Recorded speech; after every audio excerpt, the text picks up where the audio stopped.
I'm going to show you how to get set up ready for the session. First, we're going to have to make sure you've got Python installed. The easiest way to get access to Python with a bunch of extra tools is by downloading the free tool Anaconda. So if you first go to anaconda.com, click on the download link up there in the top right hand corner. And on this page, if you scroll down the page, you'll end up on the download section where you've got a choice between Python 3.7 and Python 2.7. Make sure at this point you click on the Python 3.7 version, not Python 2.7. Click the download link and follow through the installer, and once you're all done, go ahead and launch Anaconda Navigator.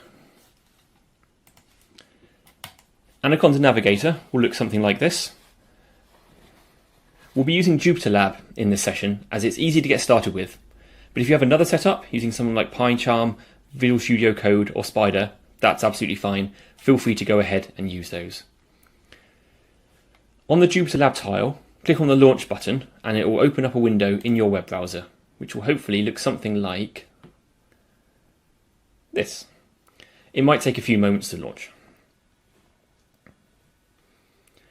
Now I'm going to go through and show you how we're going to set things up in JupyterLab for this session.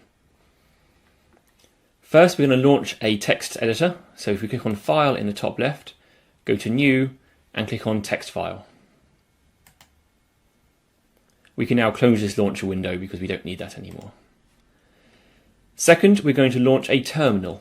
So we go to File again, and once more New, and go down to Terminal and click that. Finally, we're going to launch a Python console. So if we click on File, New, and the top value there is console. This should pop up a window asking you which kernel you want. If you're asked this, make sure you select Python 3. Now we're going to make sure we lay this session out so it's going to be easiest for us to use. I'm going to minimize this area on the left here just to make a bit more space on the screen, and I'm going to maximize this window. The way I like to have things laid out is with the text editor on one side of the screen and the areas where I run code on the other. So to do that, I'm going to click and hold on the tab of the console, and as you do that and move the mouse, you'll find that a blue box appears. If you move that to the right hand side of the screen and let go, you'll see it's laid out side by side. I do the same thing with the terminal, click, drag, and hover so that it completely covers the console on the right hand side. When I let go, we have a console tab, a terminal tab, and a text editor on the left hand side. With that, you're all ready to start. Welcome to Beginning Python. I'm going to give just a minute first to check that everyone's got Anaconda started up and have able to launch it and get it all working. So just take a minute now to start Anaconda Navigator, and if you can, also start JupyterLab. And in just a moment, I'll start going through that myself, and those who haven't got it set up themselves can hopefully follow along and be ready to get started. So the way to start Anaconda Navigator will depend on which operating system you're on. It varies from place to place, but hopefully the instructions that were provided with it gave you the ability to get at least as far as a window that looks something like this one here. So it's the green Anaconda Navigator with the circle and a bunch of tiles on the screen as well. Anaconda Navigator is the way that we are getting access to Python. So Python is provided for free. It is a completely free and open source piece of software. There are lots of ways to get it installed onto your system, but one of the easiest that we found, particularly for these training sessions, is the Anaconda system. So Anaconda provides us with the programming language Python, as well as a bunch of tools which we can use to write and run Python scripts. Some are basic tools and some are very advanced, and you see a selection of some of these on the screen here. For the course today, we are going to be using a tool called JupyterLab. Note that JupyterLab is different to Jupyter Notebook. JupyterLab is a web-based, simple development environment which allows us to write and run Python scripts and more, but that's the extent that we're going to be using it for today. So go ahead and press the launch button on the JupyterLab tile, and I'll do the same, and that should open up in a web browser the JupyterLab environment.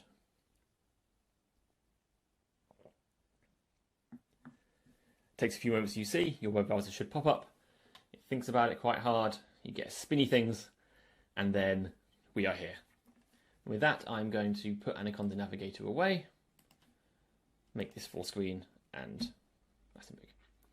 So you should end up in an environment something like this. If you've already followed through the video explaining how this stuff gets set up, then you'll automatically be left in the environment you last left it in. So it should all be laid out correctly.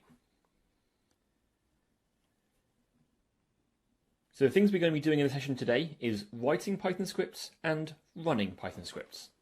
So there's two different tools that we are going to be using. Firstly, we're going to be using the text file environment to write our Python scripts. So I click on text file, and that has opened up this whole window here as a text file. It's just a text editor.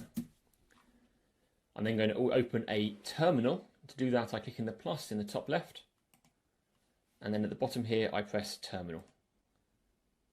I now have a terminal covering my screen. To make it easier to see everything that's going on at once, I'm going to click and drag on the terminal tab over to the right hand side so that I have the text editor on one side and the terminal on the other. This is all covered in the first video that we sent out, so if anything here isn't working or you've just missed what I did, feel free to have a look at that first video. It's only a few minutes long to catch yourself up. I'm just going to do something which you don't need to do, so ignore this. It's because I've got my files in a special place to avoid confusing things. There we go. So we're going to start off by writing our very first Python script. But before I jump ahead and do that, I'm just going to give you all 30 seconds or so to make sure you're up to speed with this. You've got your text file open, you've got your terminal open, and it looks largely the same as what you see on my screen. Bear in mind, anything you have in this bit on the right might look slightly different, but it's basically the same. Hopefully everyone has now got their environment set up like you see on the screen here. So we're going to go ahead and run our first Python script. So before we can run any Python code, we first need to write some code. So let's go over to the text editor on the left-hand side. And the first thing we want to do, because currently this file is called untitled.txt, the first thing we want to do is rename this file so that it has the correct file extension. So Python file should end with .py, not .txt. And secondly, untitled is a undescriptive name for what we're going to be doing. So if you right-click on the file name in the file browser on the left-hand side and go down to rename, so right-click and rename, and we're going to select all of that text, including the .txt, and I'm going to call it script.py. And then press enter. And you'll see it's renamed here and it's renamed up here. You should also see that the little icon next to it has now changed into the logo of the Python programming language, so we know that it's understanding that this is a Python file. With that, we can go ahead and start writing our Python code. We're going to start with what is probably the simplest Python program you can write, and I'm going to explain the different components that go into it, and from there we're going to build up into more and more advanced scripts as we go through the session this afternoon. So the first thing we do is write the word print. All lowercase and without any spaces before or after the word. And we follow that with an opening and a closing round bracket. This is the print function. Functions in Python are usually lowercase. They can't have any spaces in the name of the function.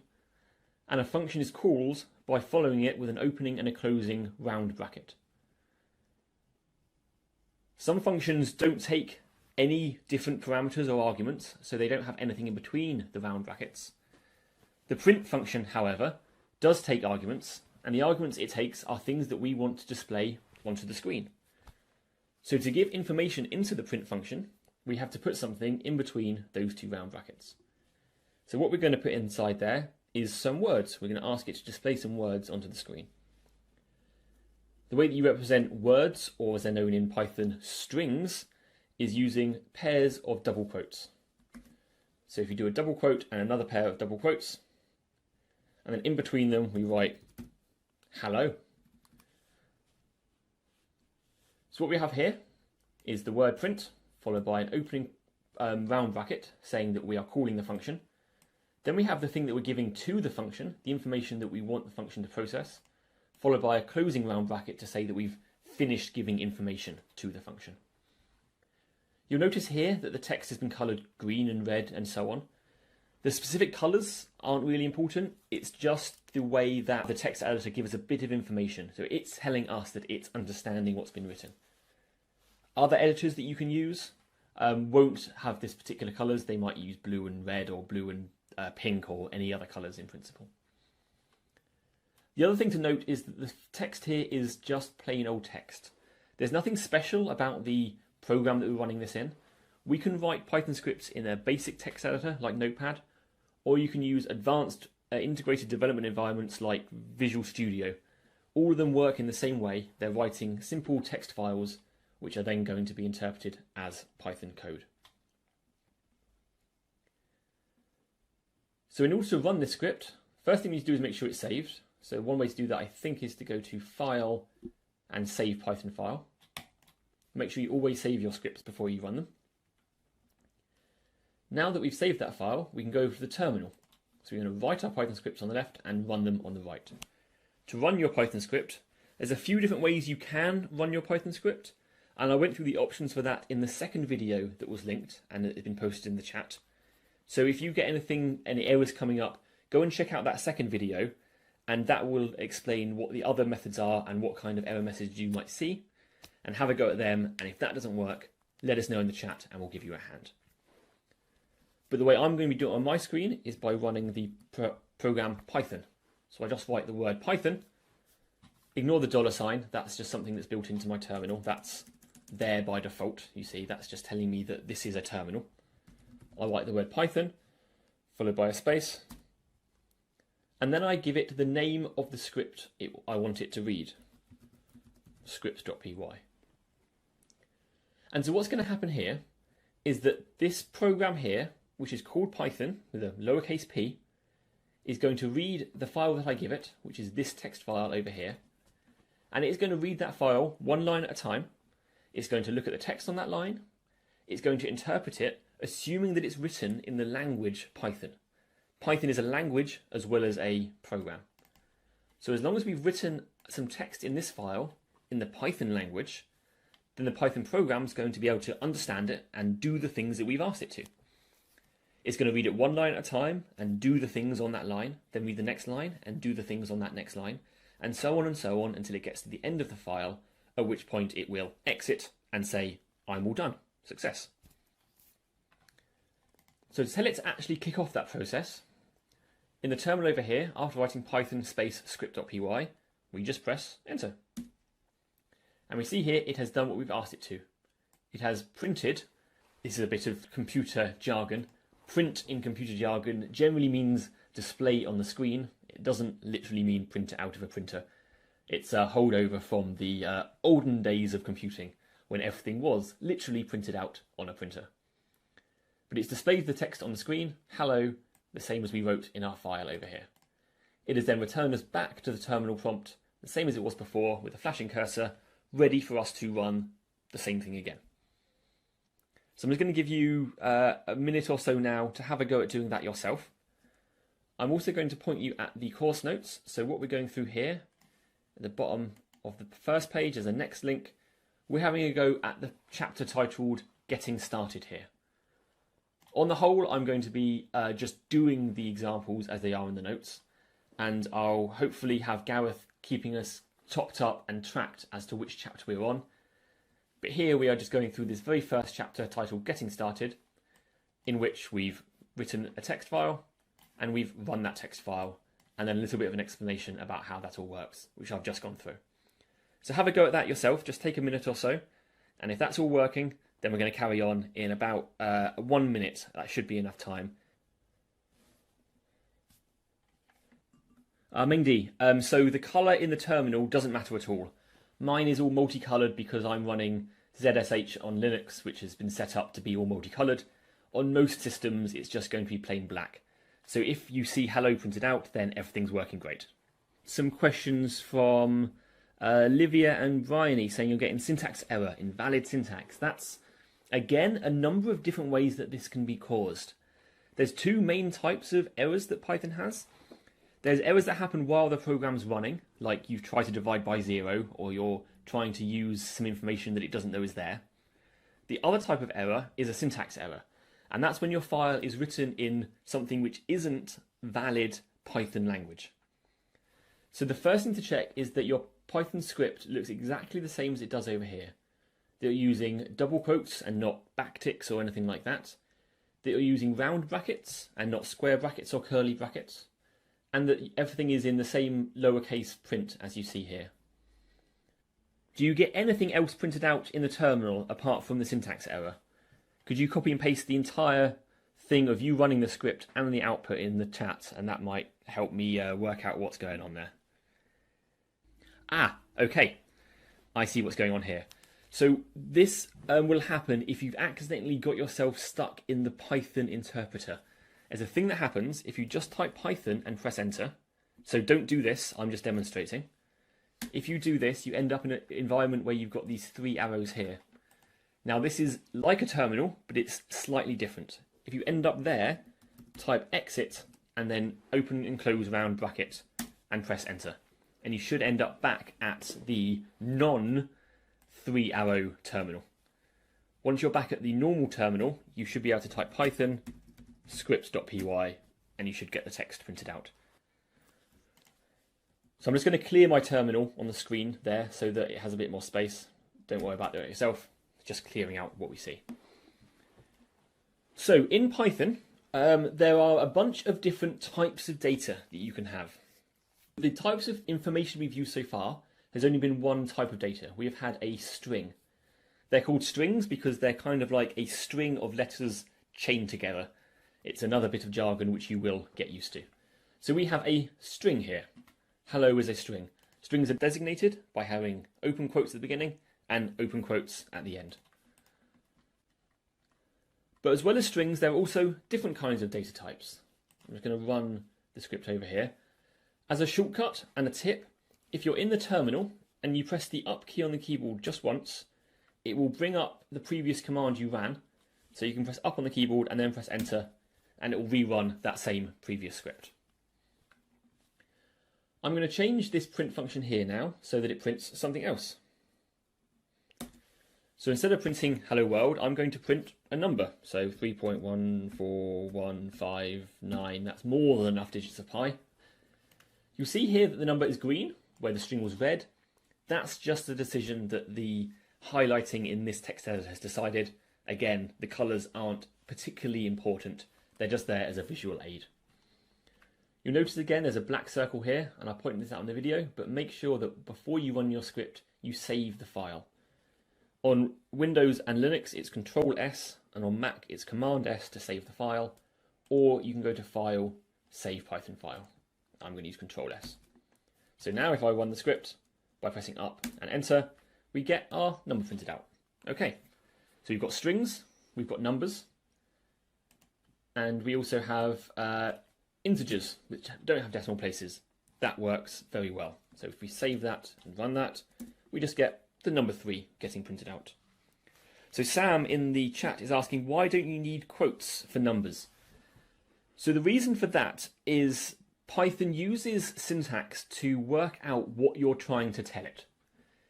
There are fundamentally different types of data that you deal with in programs. There are words which as a human you interact with because you're trying to describe something to someone, like saying hello. And when Python is reading this, it will see the string and it will say, okay, I know that you're not, this stuff inside the quotes isn't special in any way. It's just something that a human would understand, and I don't need to worry about what's inside those quotes.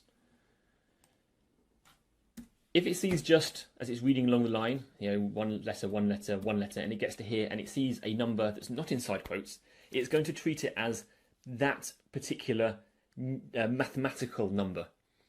And it's important because something we're about to see in a moment, that mathematical numbers in Python you can do maths to. You can do 3 times 2 or 3 divided by 4, and that's going to give you another number. Whereas something like hello, it doesn't make sense to divide hello in quotes by 3 because there's no description of how you divide a string by a number. And so by being explicit from the beginning about what kind of data you're dealing with, it lets Python know what kind of operations can be done to it. A thing to be aware of is that the string 3 is different to the number 3. This one up here, Python will just see as some words which humans understand and it doesn't have to care about. This second one here, it will see as the mathematical number 3, which it can do something with. So anytime you're dealing with numbers in Python, generally you won't put any quotes around it because you want the mathematical concept to be the thing that you're talking about. That said, it is sometimes useful to be able to talk about the types of data you're dealing with in a more kind of abstract sense. So in that example there, we just had a print function and we were just throwing the thing that we wanted to be printed straight inside those double brackets, and it was reading whatever we passed in and it was printing out to the screen. It's quite common to want to give names to your data so that you can refer to it multiple times, or to work as an aid to the reader so they understand what's going on. So for example, 1.3.14, that's good enough. Here we have a Python script which doesn't do anything, it's simply a number. So this here is a piece of data. We can give data names by assigning what's called a variable. And the way that you assign a variable to a piece of data, or assign a name to a piece of data, is by writing the name of the variable you want to create, followed by an equal sign, followed by the piece of data. So this is going to make a new name pi, which contains the value 3.14. This means that later on in our script, we can write print, and instead of writing 3.14, we can go ahead and replace the number literal that we would have put there with the variable name pi. And so when print pi gets read by the Python interpreter, it's going to say, okay, here's some letters. They're not numbers, they're not in quotes, so this must be a variable name. It's going to look up what that variable name is. It's going to see that it's this value here, and so 3.14 is what is going to be printed. So if I save this file and run the script, we see that it prints out 3.14. From the outside, it's looking basically exactly the same, but inside, we've broken it up into two parts. The parts dealing with our data and the part dealing with our output. So take a minute or two now to have a go at that yourself. Take any print function you want to do, anything that you'd want to print, but break it up over two lines. One line which takes that thing that you want to print and gives it a name, and then another line which has a print function which accepts that name as an argument and check that it prints the correct thing to the screen. Be aware that variable names can't have spaces in, they can't start with a number, and there's a few other constraints which you might find as you go along.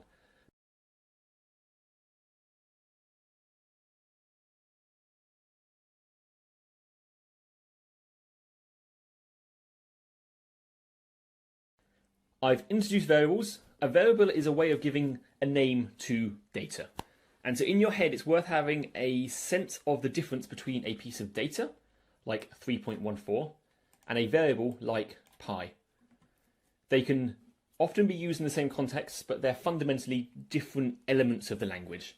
So it's worth kind of working out in your head as we're going through the exercise, thinking about how data and variable names differ from each other. We've always seen a few ways. For example, a string has quotes around it and a variable name doesn't, so they look different, but they also serve slightly different roles in the language. So hopefully as we go through, you'll start seeing how that works. So I'm going to delete all this text and start with something different. So let's make a variable called distance in miles. And you'll see here I've used underscores between the words. There's a convention in Python to write your variable names as lowercase, to use full words in your variable names, and anywhere where there would be a space to use an underscore. Other languages have other conventions, but this is the general convention in Python, and it's the one I'll be following. And let's give it a value 30. So here we just have a number 30, which has no context or no information about it. Because we've got context here in the name of the variable that it says distance in miles, that tells us what this 30 actually represents. And so it's useful when writing Python scripts to give your variables descriptive names because it will help you understand what the numbers actually mean. If I want to make another variable called distance in kilometers, I could go ahead and just assign this a value. Now, I don't even know what that would be, but it'd probably be something like 50 or so. But of course, that is not using the computer to my advantage. I could Google it, find out what 30 miles in kilometers is and write the value in here. But a more flexible and reusable approach is to work out what the conversion factor is and to do that conversion ourselves in our code so that we can change one variable and always have the other one automatically updated. And so when assigning a variable, on the right-hand side, you can do more than just write a piece of data. You can also refer to other variables. For example, distance in miles, and we can multiply that by a number. And I'm going to copy the number from down here to avoid errors. So here we made a new variable, and the value of this second variable is based on another one. So then when we print distance in kilometers, and then I save this file and clear it and run it, we see printed out it's 48.2. It's about 50, but it's a much more precise answer. This means that we can come back to our original script and we can change this to be 5,000 miles, and we can find out what 5,000 miles is in kilometers just by changing one number, rerunning the script, and we find out that it's about 8,000 kilometers. So this is starting to show the value of using variables rather than hard coding your numbers. It's also showing you how you can use variables which are based on other variables. As well as multiplication, there are other mathematical things that we can do. So I'm just going to copy and paste this one from my notes down here. No one wants to sit here watching me type all day. And so here we have a variable which is a floating point number, a decimal place number on the right hand side. We're making a new number which is that plus something, and then we're printing that out. In Python there are 4 primary mathematical operations you can do. Plus, well, uses the plus sign. Minus uses the minus sign, as you would expect. For multiplication, it uses a star. And for division, you use a slash. So those are the 4 primary different types of operations that you can do to mathematical numbers in Python.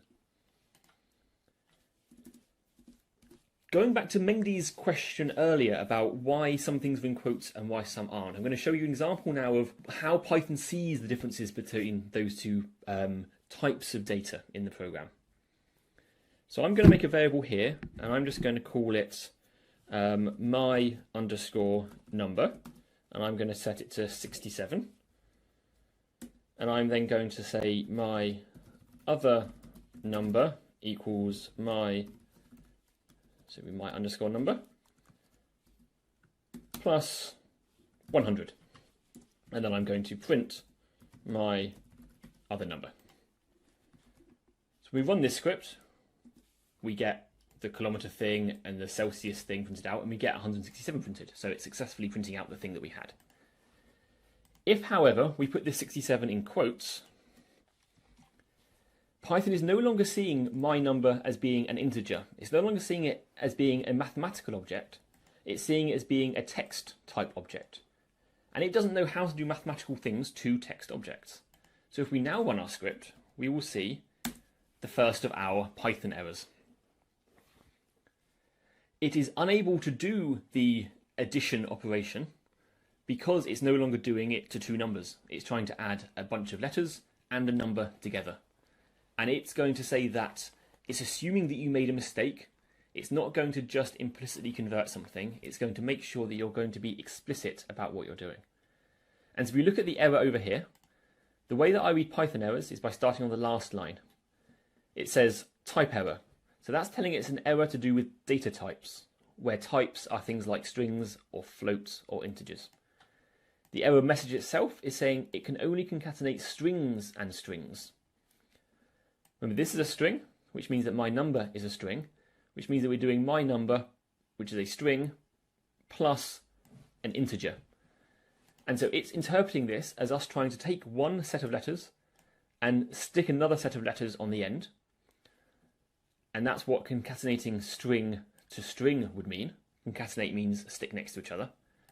However, it's finding an integer, and so it's saying, I don't know how to do that, and so I'm going to bail out and stop. And when you get an error like this, the program will stop running, it will return you back to the terminal, and it will print an error like this on the screen so you can work out what's going on. So always start with the last line, because sometimes that's enough to let you know exactly what you did wrong and to let you know what's going on. If you've got a long program where your errors can crop up in all sorts of different places, it's worth looking at the lines above, which tell us where the error came from. This line here tells us which file we were on, which line we were on. We see it's on line 14. This is why programmers always have the line numbers turned on in their text editors. And then this line here in the output is the exact line that we had in our text file to give us context to let our brain jump back to the error a little bit more quickly. So with that, I'm going to ask you to have a go now at the exercise at the bottom of the data types chapter. So there's an exercise there to edit script.py so that it's made up of adding two strings together. So originally it said hello Python. In fact, I'll show you how it looked beforehand. It had something like my words equals hello Python, and then it was print my words. It might have had a different variable name, but that is not important. So have a go at taking this little program here, but breaking up this line here into two separate variables, one which has the word hello in, one which had the word Python in. Make a third variable, which is those two things added together, and then print that out and make sure it looks how you expect. Once you've done that, carry on to the end of that data types chapter. There's a section there on printing multiple things. So have a go at that, reading through that, and having a go at that exercise as well. Mengdi there has a question about, is there a difference between my underscore words and my words, with or without the underscore? So the first thing I would say to that question, Mengdi, is the best way to find things out is to try them for yourself. You'll often discover something really interesting if you have a go with something and it works or doesn't work how you expect. That said, I will go through that with everyone because I think it's an interesting thing to look at. So here we made a variable called my underscore words. If I delete that underscore and put a space and put a space here, and then we try and run this script, I'm going to clear this and run the script, we get a syntax error. And the reason we get a syntax error on that first line is because Python starts reading at the beginning of the line, it sees the word my, and that's a variable name by itself. So the only thing that's able to follow a variable name by itself at the beginning of a line is an equal sign. It only makes sense if you're immediately following it to assign this variable a value. Because it sees the space as a break between two different variables, it's expecting there to be an equal sign next and not a space and some words. So this is telling us, the fact that we get a syntax error here, that my space words doesn't get seen by Python as a single thing. It gets seen as two separate things, a thing called my and a thing called words. And because they don't make sense next to each other, it's not understanding what you're trying to say here. So we need to put an underscore in. Sorry, an underscore. If we try that again, we'll probably still get an error. We do, but this time the error is on this line here because the same thing's happening. As an argument to the print function, it's expecting a single variable name. Here we're giving it two variable names separated by a space. It doesn't know what that means, and so it's going to give us a syntax error. So we need to have underscores. We could do it without any underscores at all and no space. That would work perfectly fine as well. The underscores are just there for visual clarity. Okay, so I'm going to show the answer to that exercise you were just working on. Hopefully you had a chance now to have a go with it. So as I explained to Mengdi, underscores are used for visual clarity and you can't use spaces in place of them. So we have our string here. We are going to change it into word 1, which is going to be hello. It's going to be word 2, which is going to be Python. And then my words is now word 1 plus word 2. We save and run this. And we see hello Python printed to the screen. The last section on that page was taking this example and making your life easier. You'll notice that you had to put a space here because when you add strings together, it doesn't automatically put a space in for you. If we get rid of that space and run our script, we get hello Python, all one word, which is not usually what we want. So what we can do with the print function is get rid of this line entirely and simply print word1, comma, word2. The comma here is telling the print function that we're giving it two separate variable names. It will take one, it will print it, then it will do a space automatically, and then it will print the second argument. So if we save and run this, we get hello Python back again. With that, I'm going to move on to the next section. At the bottom of that page there, if we press next, and we go down to the bottom, we press next, we end up on a chapter called lists. So this is when we start getting a little bit more interesting with things. So far we've been dealing with single pieces of information, a single number, or a single set of words, a single string. But quite often in real life, and therefore quite often in programming languages, you want to deal with something that contains multiple objects. The example I always come back to that I think most well represents real life is a shopping list. You go to the shops and you have a list of things written down on a piece of paper. You have one shopping list, but inside that list you have a set or a list of items that you want to buy. You can think of each item as a string, but we need in our language some way to describe the list as a whole. The way we do that in Python is with a thing called a list. A list is a built-in type in Python, and it's what's called a container. It contains other pieces of data. So I'm going to switch back over to my editor, and I'm going to make a new file. So I'm going to go to File, or not File, I'm going to click on the launcher, and put it here, and make another text file. So I've still got my old file here, but my new file here, I am going to rename it to list.py. So you see list.py at the top, and then we can go ahead and close script.py. We don't need that one anymore. So I'm going to go ahead and make one of these containers. Like anything else, we start by giving it a name. You almost always want to give your variables names, and this is a really good way of making sure that you understand the kind of thing that's inside it. Same as before, we follow it with an equal sign because we want to give it some data. In the past, we would just write a number here, or a string, or do some kind of numerical work on some other data type. To make a list, we use square brackets. And I'll point this out at this point, that in Python, there are lots of different types of brackets used in different situations. It really matters which type of bracket you use. So far, we've used round brackets for calling functions.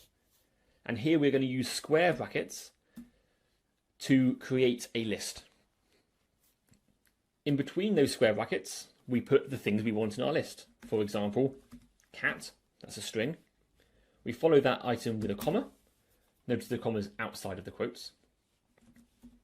Dog, and let's put a number in as well, 261. So you see here we've got one list, one object that has three pieces of data inside it. Penguin, yeah, let's do a penguin as well. Thank you, Gareth. Penguin. You can have as many items as you want in a list. It's not limited to just 3 or 4. You can have lists with thousands of items if you so wish. You can also have lists with no items in. If we write it like that, that's a list with no items in. When we print our list, we can print it like any other variable. My underscore list. What's going on there? There we go. And we run it with Python list.py because our script is now called list.py. Run that and you see it's printed out the things that we put inside our list. It's got the square brackets printed out on the output to remind us that this is a list we're printing. It's got commas separating each item, and it's got quotes showing that these are strings. You'll notice that when you print it out, it uses single quotes, whereas when we made it, it had double quotes. That's because in Python, single quotes and double quotes are almost interchangeable with each other. There is a subtle difference between the two, but largely they mean the same thing. The convention is usually to use double quotes when making strings. However, regardless of what you make your string with, when it prints out, it will print with single quotes due to an older conventions. You know what conventions are like, they change every week. So have a go at that yourself. Make a list with some items inside it. Try putting some strings in there, some numbers, some floats, all sorts of different things. And make sure that you can print it out and it shows up on the screen correctly.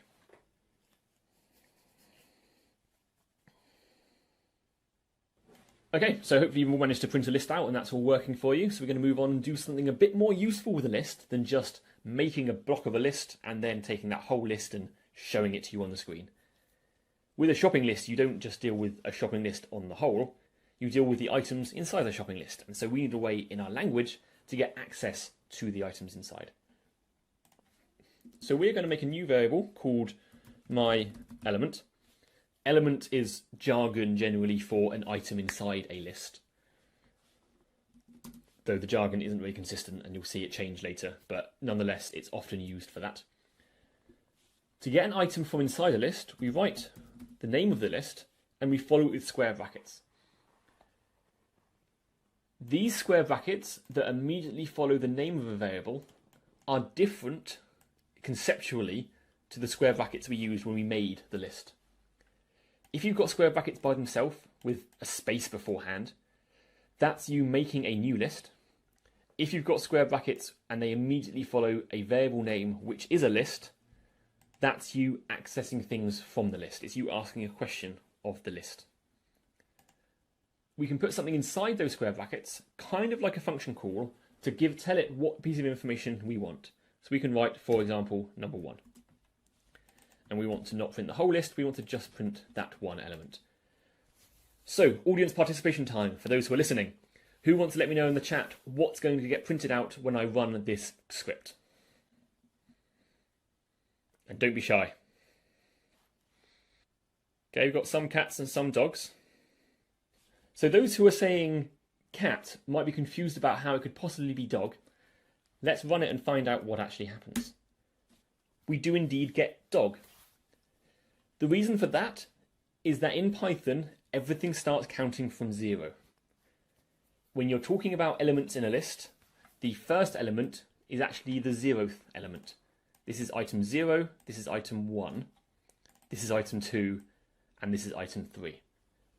Everything in Python starts counting from 0, and it is very consistent with that, and so it's a thing that's worth remembering. If we change this to my list 0, at this point we should indeed get cat printed out. By that logic, if we want to get penguin for Gareth there, if we do it with number 3, we should get penguin printed out. Next, pop quiz. What happens if I put in 7? What's going to get printed out here? Any guesses? Great, everyone's telling me that it's going to print an error. I expect by this point many of you are used to seeing errors because Python does throw them at you quite readily if it thinks you've done anything even slightly wrong. Over time you will learn to appreciate and love Python exceptions and errors, but when you're learning it can feel like you're being told off. The thing to remember is that it's just trying to tell you that it doesn't understand what you're telling it, and that it's thinking you might have made a mistake and it's trying to give you the information you need to fix it. Let's run this and find out. We do indeed get an error. Like before, we start reading at the bottom line. It is an index error. It's called an index because this operation with square brackets is sometimes called indexing. The actual text of the message here, list index out of range, is telling us that the list, my list, the index we're asking for, 7, is outside of the range of valid numbers. We only accept numbers from 0 to 3, so 7 is way out. 5 is right out. And so it's going to give us an error. There's no valid answer we can give here. Notice that because it failed on line 3, which is here, the program stopped running. It didn't print an error and carry on. It stopped entirely. It never even tried to print my element. As soon as you get an error raised, the program just stops at that point and tells you what it knows about its state at that moment. So we know that 7 doesn't work, but 3 does. So far we've dealt with 0, 1, 2, 3. Those all worked. We've tried bigger numbers, 4, 5, 6 and 7. Those don't work. What do you think happens if I put in negative numbers? -1. Who wants to have a guess about what -1 is going to do?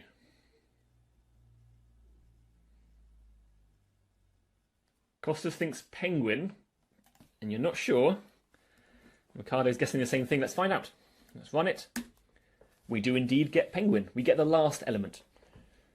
So the designers of Python realised that all the positive numbers, including 0, if you count 0 as a positive number, are potentially valid inputs, depending on how big the list is. But you would never have any meaningful meaning applied to a negative index. It just doesn't make sense because we are counting. We aren't dealing with mathematical comparisons and so on. So they realised that because all the negative numbers are free to be used and they don't have any ambiguous meaning, you can use negative numbers for whatever you want. And they decided that -1 should mean the last item. And in fact, beyond that, negative numbers just count backwards along the list. So -2 will give us 261, -3 will give us dog, and -4 will give us cat. If we try and go to -5, we'll see that once again, we get an error. I'm just going to clear my screen up so that it doesn't disappear off the bottom. -5 gives us an error because indeed there's no negative things over here. It doesn't just loop around forever. It's bounded by the size of the array. The last thing I want to show you on this section, which comes to Rachel's question, and I'll come to your question in a moment, Rachel, once I've covered the basics of slicing, and that is, so far with indexing, we have simply selected individual numbers. We've asked for this element, or another element, or we've asked for something which doesn't exist by going off the beginning of the list or off the end of the list.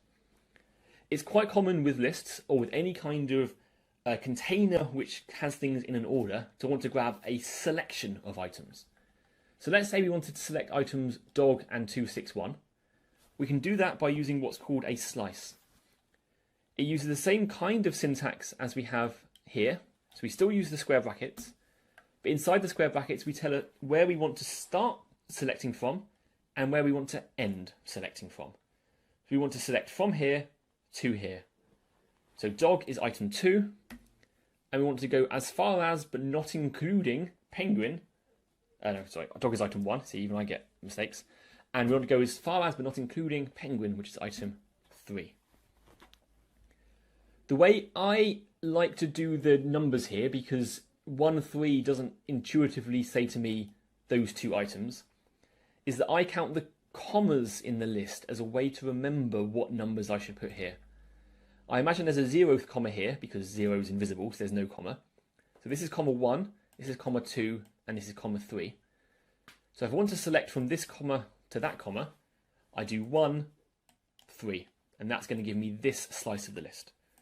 So when I print this, I get dog and 261. It's this subset of the list. Now, coming to Rachel's question, she asked, is there a way to get, say, the last 3 elements? Because if you do -3, -1, it will print the last 3 and 2 elements, but not the last element. Okay, so let's work up towards that question. So here we've got 1 and -3. If you remember earlier on, number 3 referred to penguin, but also number -1 referred to penguin. So we can replace that 3 with -1 and say we want to go from comma 1 to comma -1. A little bit confusing, I know, but the more you do it, the more you'll get used to it. So this is going to give us that same set of numbers. Likewise, this is comma -1, -2, and -3. We could change this to be -3, -1, and we print this, and we get the same bit of information. Now, Rachel was asking, how can we get it to include penguin as well? If we change this to a 0, that's not going to work. It's going to try and go from here to here. There's nothing to represent this comma at the end. It's going to try and go backwards. And in fact, if we try and do this, it will give us an empty list because we've tried to index backwards, and so it's just going to fail. If we want to go right to the end of the list, there's a special shorthand, and that is you just leave that space there blank. You say go from -3 to infinity, effectively. And so when we run this, it's going to do dog, 261, and penguin. Likewise, if you do a blank at the beginning, it represents the beginning of the list.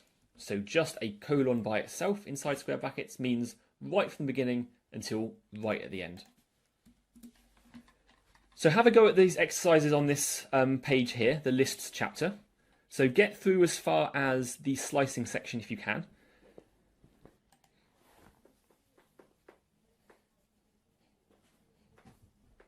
The last thing I wanted to cover in this list section is how you can go about changing lists. So far the lists we've made have been static objects. They haven't had anything changing in them as we've been using them. But of course, lists are most useful if you can use them to collect information as you're going through your program, collect information in them, and then do something with that information at the end. So let's change our list here so it just contains animals. Let's delete this my element thing because we're not going to be grabbing something out of it, and let's print my list. This is now just going to print cat, dog, penguin. Let's pretend that what we're doing here is making a list of the animals that we have on our very strange farm. It's got cats and dogs and penguins. Maybe it's our pets. Maybe we've got a pet penguin. Maybe we're that lucky. In order to add something to a list, we write the name of the variable and follow it by a dot. After the dot, we write append. Append is a function, and so it takes brackets to call the function, just like print does. Inside those brackets, we pass an argument, which is the next thing that we want to add onto the list. Someone give me an example of an animal to add in here. Rat, there we go, wonderful. So when we run this, we will see we get cat, dog, penguin, and rat, all our pets. So what's going on here is we are referring to our list. This is the object, this is our data container that we have. By writing .append after it, we are calling a special kind of function, which is often called a method. That's just a bit of technical jargon, but they are relatively interchangeable terms, method or function, on our object. So the fact that it's a dot followed by the name of the function says that this function is going to be affecting this piece of data. And depending on what the append function does, it is going to take whatever's passed in and do that thing to my list. In this case, the append function takes whatever is at the end and takes whatever is passed in and adds it to the end of the list. Emma is asking, how do you add rat to be the second in my list? So there's two ways of interpreting that question, and I'll try and cover both of them. One is that maybe you are asking how you can overwrite the second item. So maybe you want to take what would be dog, second being number 1, remember, and you can assign that to be rat. This is going to take this list, then it's going to find my list 1, which is dog. It's going to overwrite it with rat. If we run that, we see that dog has become rat. If, however, you want to insert it into the list, this is where I can't remember everything. I believe there is an insert function. Let me just Google it, because that is how we learn. Python insert list.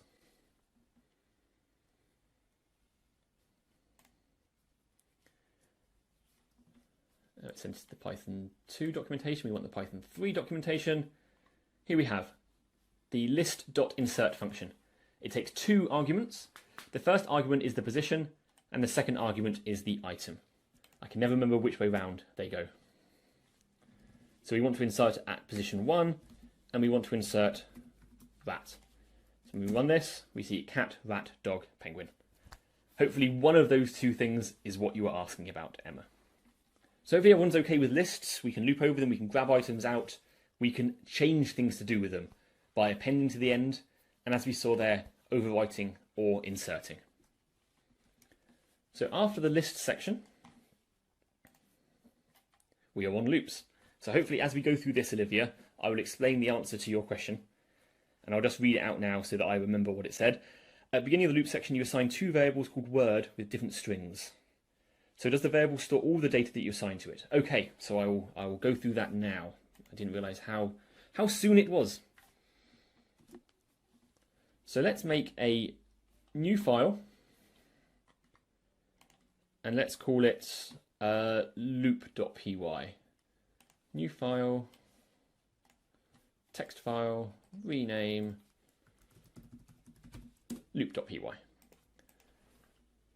So the example I start with is writing something like, we've got word, hello, we're coming back to our examples from the beginning here, and then we print word. We run that, print hello. Of course it does. We've done that several times so far. I think we're all comfortable with printing and variables now. If we want to print two things, we could do word equals Python and then print word. When we run this, it runs line 1 to assign a variable, runs line 3 to print out hello, then runs line 5 to assign a variable, and then it runs line 7 to print hello. Olivia's question there was we have assigned the variable word with the data hello, and then a few lines later we've assigned the same variable name with a different piece of information. What happens at this point in Python is that Python will forget anything about the history of the variable word. It will no longer know anything about the data hello. It will just know that word equals Python. Anything to do with hello from this point on in the program would be lost. It has no memory. It just remembers the most recent thing that you've done to it. The reason we get both hello and Python printed out is because we printed this one before we assigned the variable. This is one of the ways that variables in programming and variables in maths are different from each other. In maths, if you say something like a variable equals a number, you're stating some kind of mathematical fact that is then going to be always true for the rest of your analysis that you're doing. And so saying that word equals hello and then word equals Python doesn't make sense because it can't, a variable in maths can't have two different pieces of data associated with it. In programming, however, because we're going through sequentially, it does one and then it overwrites it with the second. The second thing that I hope you're thinking about this little bit of code here is that it looks very repetitive. We've basically written 2 lines of code and then written exactly the same 2 lines of code with one tiny little change. Every time we see something being repeated like this in a program, we should always think there's got to be a better way. Programmers are lazy. The best programmers are very lazy because they make the computer do the work for them. So let's get rid of this. Let's make this a variable words and let's make this into a list. So here, instead of 2 variables and printing one at a time, we've got one variable, which is a list which contains 2 pieces of data. And we're currently printing the variable word, which previously was referring to one word and then the other. But what we have here is a container, a list. What we conceptually want to do to this container is for each item in that list, we want to print that item to the screen. When you want to do something to each item in a list, we use a thing in Python called a loop, or in this case, it's called a for loop, because we are doing something for each item. And so we introduce that using the word for, and you'll see immediately it goes green and bold in our editor here, so we know that it's understanding what we're writing. I'm going to write it out and then I'm going to explain what these different parts mean.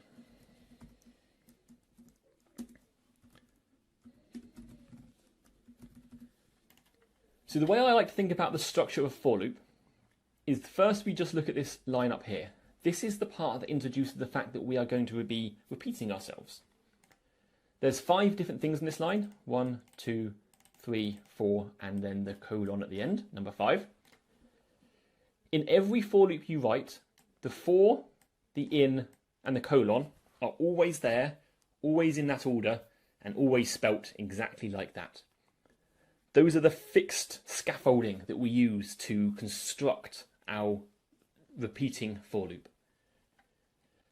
The places that we have flexibility and artistic license inside our for loop are in the other two locations, here and here. I'm going to start with the second of those, between the in and the colon.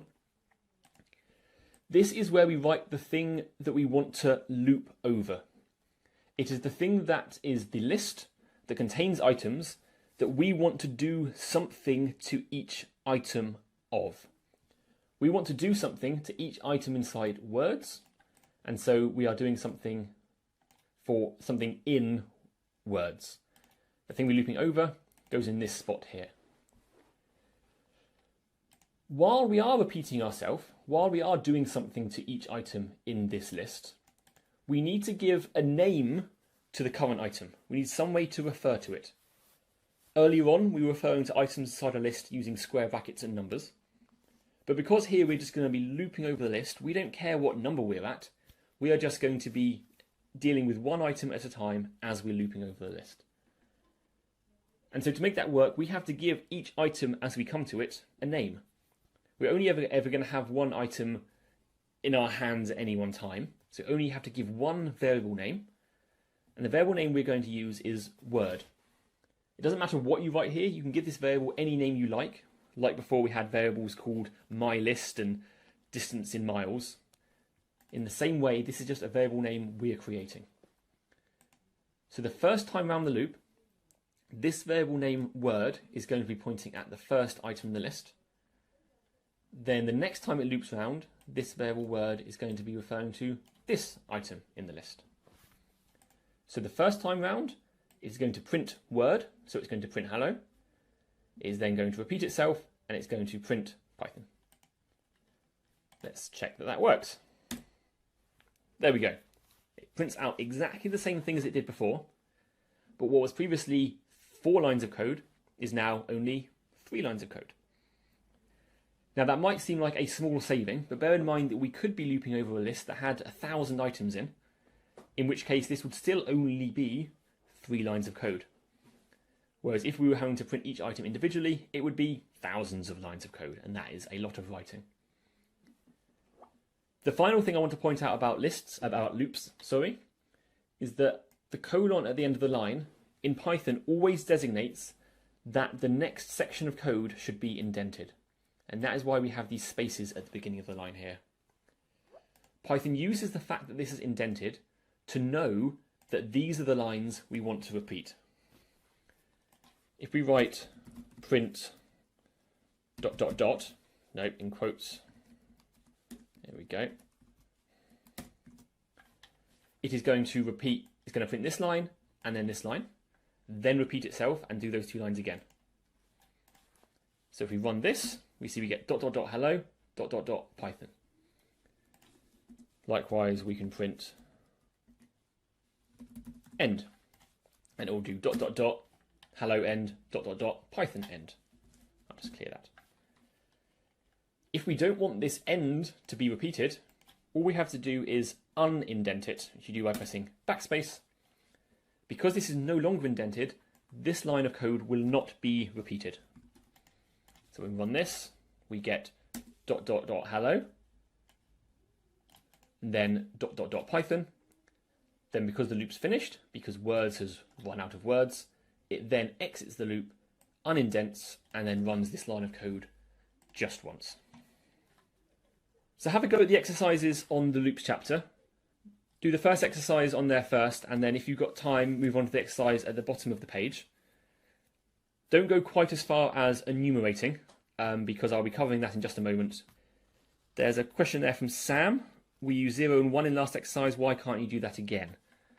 So you're saying, why can't we do print words 0?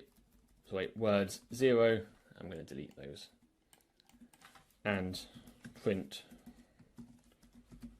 words 1. There's no reason why you can't do that. And if we look, we'll see that those 2 things come out exactly the same. But if we have hi, it's mat here, then we'd have to do 0, 1, and do a 2, and then a 3, and then a 4, and that's probably not even the right number. Hi, it's Matt, and I did miscounted, so they have to do a 5. And so then it's done the right thing. Hi, it's Matt here. But we've had to copy and paste, we have to repeat ourselves. It's very easy to accidentally do that and not notice that you've got a number repeated. Also, if you've got lots of items, you have to do lots of lines of code. This will always just be those 2 lines of code, regardless of how many items you have in the list. It's quite common with lists that as you're collecting your data, you don't know whether you have 99 or 101 items. You just know that you have a container with information in, and you want to do something to each of those numbers. Maybe you want to double them, maybe you want to print them, maybe you want to email everyone that's in that list because it's a list of email addresses. You don't care about where each item is, you just care that there's a whole bunch in there. So yes, it certainly is possible, but looping gives us the flexibility that we wouldn't otherwise have. Kunal asks, what if we want to print each item twice? Let's have a look. I'm going to simplify this back to where we were. So here we do this and it prints each item once. If we want to print it twice, we can just write print word twice inside it. If you want to do it 3 times, well, you could copy and paste it again. But as you can see, we're probably starting to get the point where we're repeating ourselves quite a lot. So as Gareth says in the chat, you can actually make a loop inside your loop. You could do another for repeat in. And the way that you repeat things a certain number of times is by using the range function, range 3, print word. And here, when we run this, we get it happening 3 times and 3 times. So then if we want to do it 100 times, we could just change that to 100. And it would print each word 100 times. Yes, so range is a special word. Or rather, it's a built-in function. In the same way that print is a built-in function, range is a built-in function. The job of the print function is to take the argument and display it on the screen. The job of the range function is to take the argument and to give us back a list containing that many numbers. Ronald, I'm glad you asked, because that's exactly the next little section, which I'm going to cover now, and then we're going to have a little break for a bit, because we've been at this for nearly an hour and a half. So let's have a look at how to answer Ronald's question. So they're asking, what's a concise way for accessing the current index / iteration inside the loop? So here we are looping over for word in words. The thing that we're looping over is this list. And when you loop over a list, the thing you get given each time is each item in order. If you want to get each item and its position, there's another function called enumerate, which means give numbers to, which when we run it, we get back the index and the item. It gets given this back to us in this form with the brackets and the commas and stuff, which is useful, but it means that we can't access those 2 pieces of information separately from each other. So if we want to get access to the 2 things individually, we can take the fact that enumerate is giving us back a pair of things each time. And so instead of having 1 variable name here, we can have 2 variables separated by commas, where I is going to be assigned the first thing that's given back, 0 the first time, and word is going to be assigned the second thing that's given back, hello. So then now if we print item I is word, it'll print item 0 is hello, item 1 is Python. Kunal's question, so that's a question about documentation. How do I find suitable function for my tasks? There can be 100 built-in functions which I don't know about. So let's go to docs.python.org, exactly as Gareth's linked there. So the page that I was on before was a page called built-in functions. So you can go to the search, built-in functions, and then you can never find them. So what happens here is I go to Google and I search for Python built-ins, which is almost certainly what Gareth did. And there's a link here to built-in functions. And we have here a list of all the built-in functions, which include print and enumerate and range. And that gives you information about what's going on there. In general, the Python documentation will have information about every single thing you can do with Python the language. It's not always easy to navigate through here.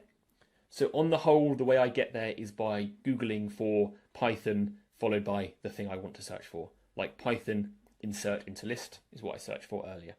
That will take me to the Python documentation. I end up in the right place. The thing to make sure you're doing on the Python documentation page is the link, there's a drop-down menu with some versions. Make sure you're not on the Python 2.7 page. You'll be able to recognize it because the 2.7 documentation is all blue and it's got a big banner at the top. So in that situation, click on the link here and click on the latest number up at the top. And that will take you to the current version's documentation. Ronald's asking a question. Do you take a bigger performance hit if enumerating a long list versus just adding a counter inside the for loop? So no, the way that enumerate works is that it only generates the indices as it needs them. It doesn't generate a big list in advance, it just keeps track along the way.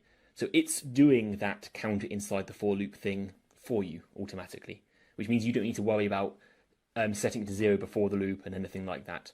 It just does all that stuff automatically. So there's no performance hit at all. It does it all dynamically on the fly. That said, if you're worrying about performance with a really, really long Python list, you're probably at the point where you want to start looking at more advanced Python tools. So there's a set of tools called numerical Python, sometimes abbreviated to NumPy or NumPy, that will have the tools in there for doing that kind of stuff nice and efficiently. And also in our Python Introduction to Data Analysis course, which Gary was just asking about, we go through a package called Pandas, which provides tools for doing this stuff nice and efficiently as well. So once you're at the point of worrying about performance, it's worth looking outside the built-in Python lists at what other tools are out there. Ronald, your question, is it possible to have local dummy variables inside a loop? Yes, it absolutely is.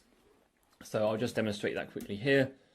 Let's make a variable called my number equals 42, and then let's just print my number. And when we run that, we see it prints the thing out and it prints out the variable as well. So you can introduce variables inside the loop and then they just sort of live inside that scope. So before the break, we were covering loops. That's how we perform the same operation multiple times. So to look at the example we have up here, we were doing this line of code, which we've only written once, but it's going to be performed multiple times. So you write a line of code once and it runs many times. The other kind of thing you want to do to your code sometimes is to write a line of code which may or may not be run at all, depending on the context and the situation around it. The way we do that in Python is by using what's called a conditional. So let's make a new file and let's call it if.py, because that is the question that we are asking. If. Let's make a variable. That's how we start almost all of our scripts. Number equals 128. Nice computery number. The way we ask questions of our data in Python is by using the if keyword. This works similarly to the for loop keyword that we had before. And you'll see it's done the same thing where it's gone the green and it's bolded up as well. After the if, we are going to write something here, followed by a colon. Similar to the for loop where we had our scaffolding of the for, here we have the word if, and we have a colon at the end of the line. The question that we ask can be a whole bunch of different things. So I'm going to give an example and then I'm going to let you have a go at running that yourself, and then I'm going to be building it up bit by bit. One of the simplest questions you can ask is to compare the size of numbers. So let's say, is my number greater than 100? So this bit here is whatever we want it to be, as long as it's giving back something which is true or false. This means greater than, And if you have something on the left and the right that are numbers, it will compare them and give us back true or false, depending on whether they are bigger or not. If this thing returns true, if my number is bigger than 100, then it will run whatever code is indented in the block below, which in this case is going to be our trusty print statement. My number is large. So if my number is bigger than 100, it will run this line. If my number is smaller than 100, it won't run that line at all. Oh, no, that's not what I meant to do. That's what I meant to do. Python if.py. 128 is large. Copy that code into your own script, into a file called if.py. Do the same things I just did there and make sure it prints out the same output. Then try changing my number to be different things. Negative numbers, numbers that are near to 100, numbers that are small, numbers that are much bigger than 100. See what you get, have a little play, and make sure you understand what answers it's giving you back. So I had a go here and I set my number to be 999, and it likewise printed 999 is large. But if we make this smaller than 100, like 50, and we run it, nothing gets printed out. It just does nothing at all. So if we wanted to print out something if our number is less than 100, we need to use a different operation. Instead of saying, is it greater than 100? Let's change this to be less than, and let's say, is it small? So now when we run this, it says 50 is small. As well as, I'm just going to do some stuff down here. So greater than means greater than. This means less than. Greater than sign followed by an equal sign means greater than or equal. Hopefully you can guess that that means greater than or, no, sorry, doesn't mean that at all. It means less than or equal. If you want to check whether two numbers are exactly the same as each other, you use two equal signs next to each other. If you use a single equal sign, it will give you an error. If you want to compare numbers, you use two equal signs. Are they equal? And if you want to check that they are not equal, you can use exclamation mark equal sign. Are not equal. Are they? Let's be grammatical. So have a go now at tweaking your if statement to use a different sign. Update the little comment so that it does something, that it prints something that makes sense. Just have a little play with a few different operators, as they're called there, and see and check that they make sense to you, and then we'll be moving on to the next little section. If everyone's happy with that, everyone's had a chance to play around with different signs and check that it all works for them, then I'll move on to the next little section. I'm going to delete that because it's not valid Python code and it will give us a big old syntax error if we try and run it. It was just a comment. So a question you might have thought of is, I wanted to do one thing when it's greater than 100, and we say it's large. And then if we wanted to print something when it's smaller than 100, we had to delete the code and change it and make it say something else. What we'd usually want to do is to do one line of code if this condition passes, or a separate line of code only in the situation where that line of code doesn't pass. And we can do that using a statement called an else. An else statement in Python always has to follow an if. By that I mean you can have an if statement with no else, but you can't have an else with no if. So you just write else and a colon, and here we write print my number, if I could spell, is small. And so now we can run if.py, and it says 50 is small. We can say 990 is large.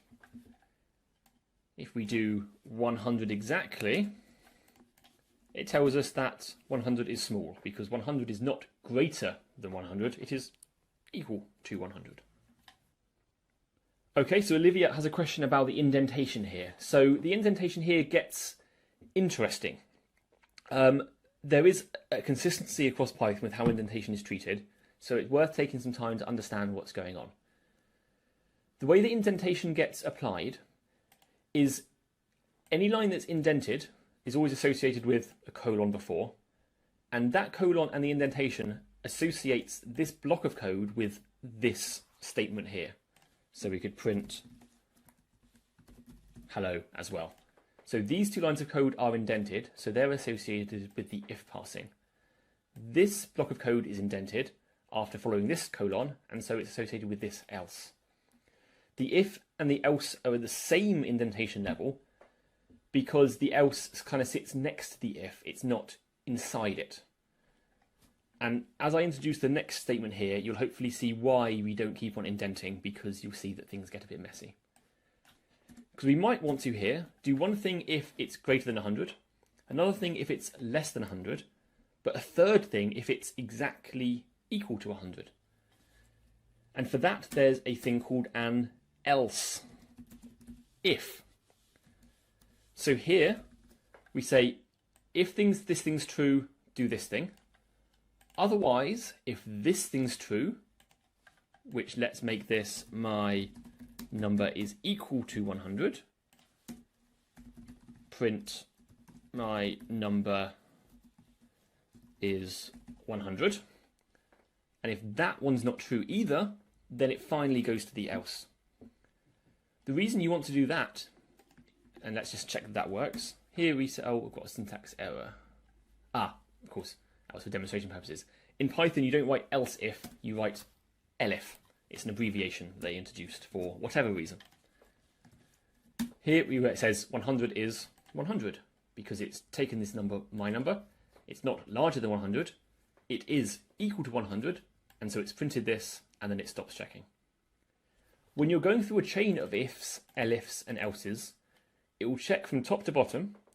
The first one that matches will run that block of code, and then it will drop out and not check anymore. And the reason you don't want to keep on indenting these things is because you can have as many elifs as you want. You can obviously have 0, because we saw that already. But you could also have a second one which checks if it's 42. So 100 is 100.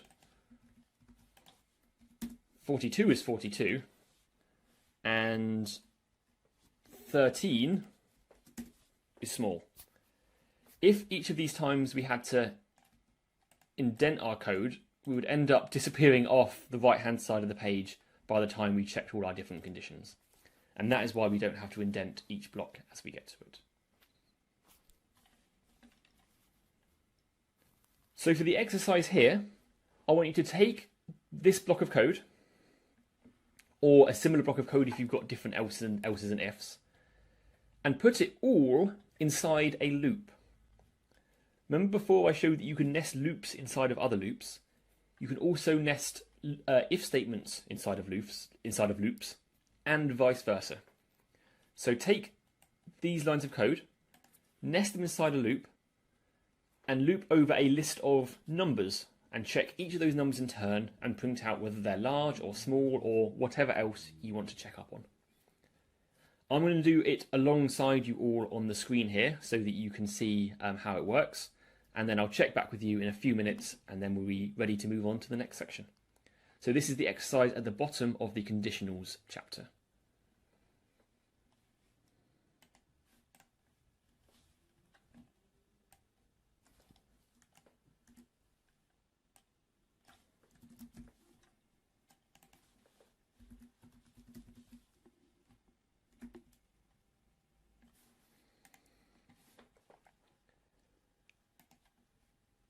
Okay, so we've got one person's finished now. I'm going to go through the exercise answer with you all now to explain how it's done so we can move on to the next section.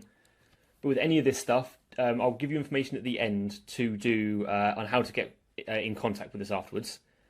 But we've got a quick question here from Olivia, asking about the difference between the numbers and range. So in my example here, I want to loop over the numbers 0 to 9, and so I've used the range function to give us access to them. The other way we could have done that is by doing 0, 1, 2, 3, 4, 5, 6, 7, 8, 9.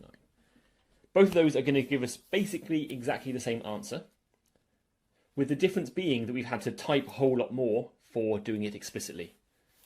Secondly, if we wanted to loop over the numbers 0 to 10,000, it would grind our fingers to the bone having to type it all out.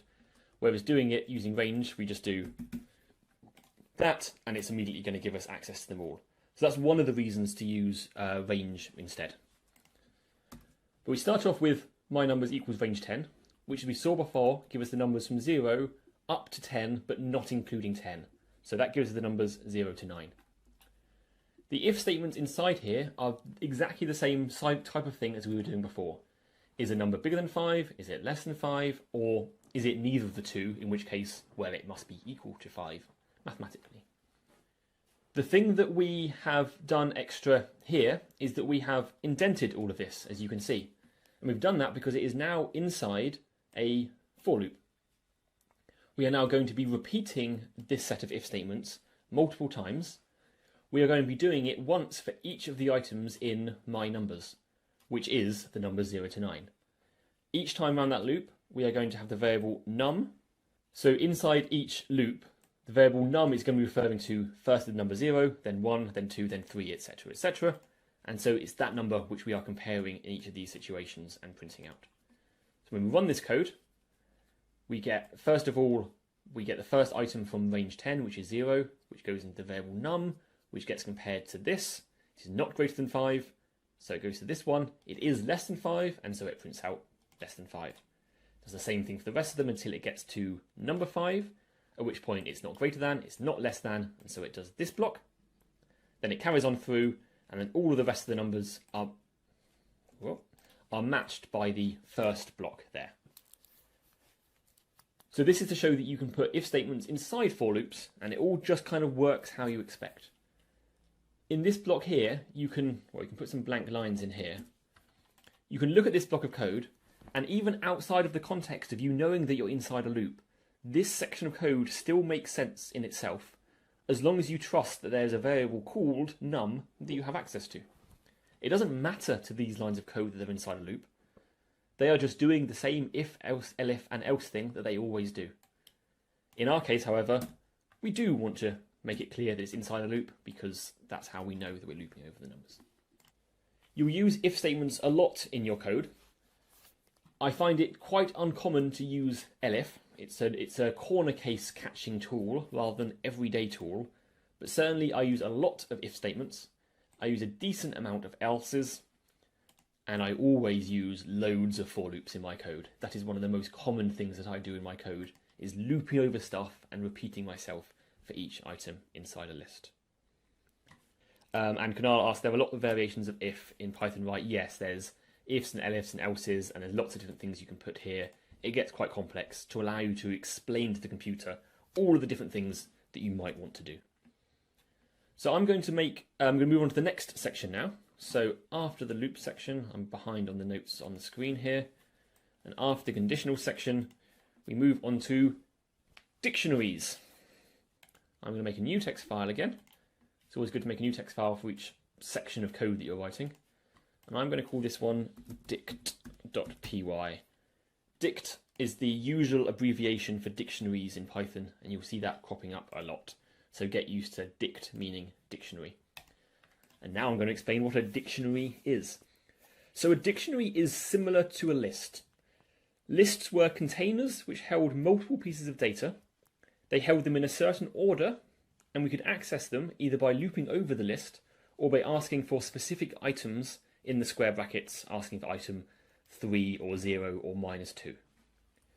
A dictionary works in a similar way. It's a container which holds multiple pieces of data, but rather than holding them simply linearly all in a line and giving each of them a number to refer to it, we instead give each item in our dictionary a name or a key which we use to access it. You can think of it a bit like a physical dictionary where you have a bunch of words and their definitions. You look up the definition of a word by finding the word in there, and then the definition is associated with it. Let's look at an example now to see how it looks in code. So I'm going to make a dictionary which contains animal sounds, continuing our animal theme from earlier. So I'm going to make a dictionary called sounds, and inside this I'm going to make a dictionary. A dictionary is made using curly brackets. Now those are different to the square brackets and they're different to the round brackets. Curly brackets in Python almost always mean I am making a dictionary, in the same way that square brackets by themselves meant I am making a list. So once again, inside the curly brackets, that's where we put our contents of our list. Each item in a dictionary is a pair of items in this case. So we have here cat and meow. Those two things together, separated by a colon, are a single item in the dictionary because each item in the dictionary is a key and the value. We can add multiple here, for example, dog and woof. Sorry, that should be a colon. So here we have one item, which is this pair of things, and another item, which is this pair of things. Each item in a dictionary is made up of two parts, the key, which goes before the colon, and the value, which goes after it. I tend to, when I write dictionaries out, spread them over multiple lines because I find it a little bit easier to read. When you've got this many symbols hanging around, it can get a bit messy to the eye. So one thing you can do with dictionaries, and in fact with many things in Python, is spread them over multiple lines. So I'm going to put a new line in there, a new line after that comma, and a new line before that closing bracket.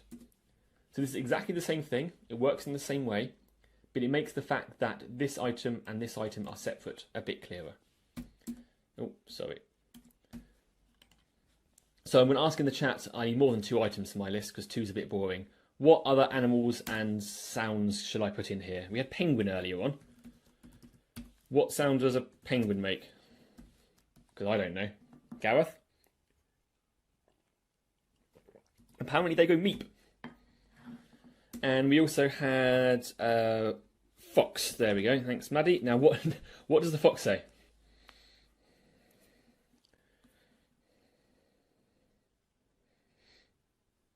Screech.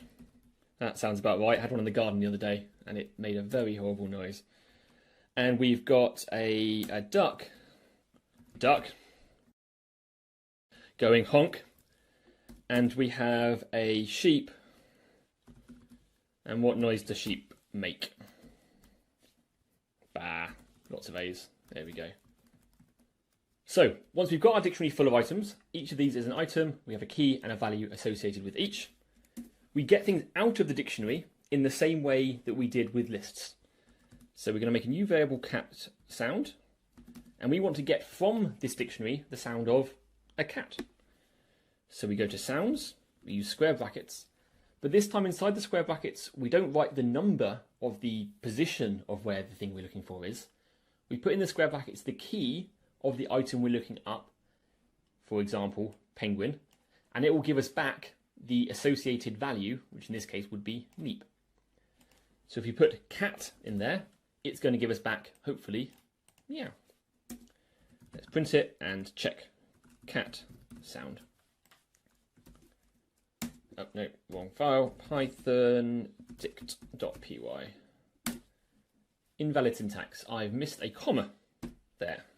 Very easy to do. Cat sound. I made a typo.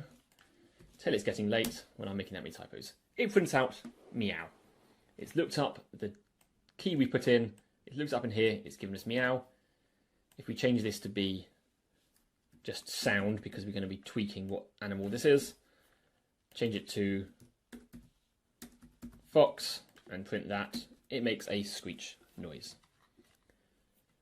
So have a go at that yourself. Copy in that dictionary, try grabbing items out of it, and also see what happens if you ask for an item from a dictionary that isn't in there. For example, if you make a typo here, or you ask for an animal which isn't in there at all.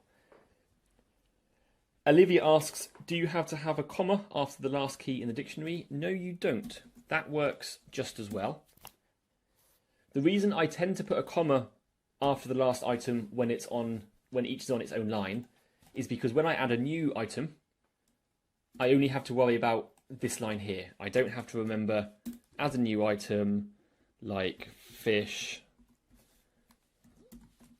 bubble, and then, oh, I missed the comma there, which is exactly what I did wrong earlier. So I tend to always put a comma at the end of the line to avoid me making that mistake. Also, when you come to use version control like Git later on, it makes your differences between files a little bit neater to read if you have a comma at the end of each line. But largely it's a matter of style. I will sometimes use one or the other.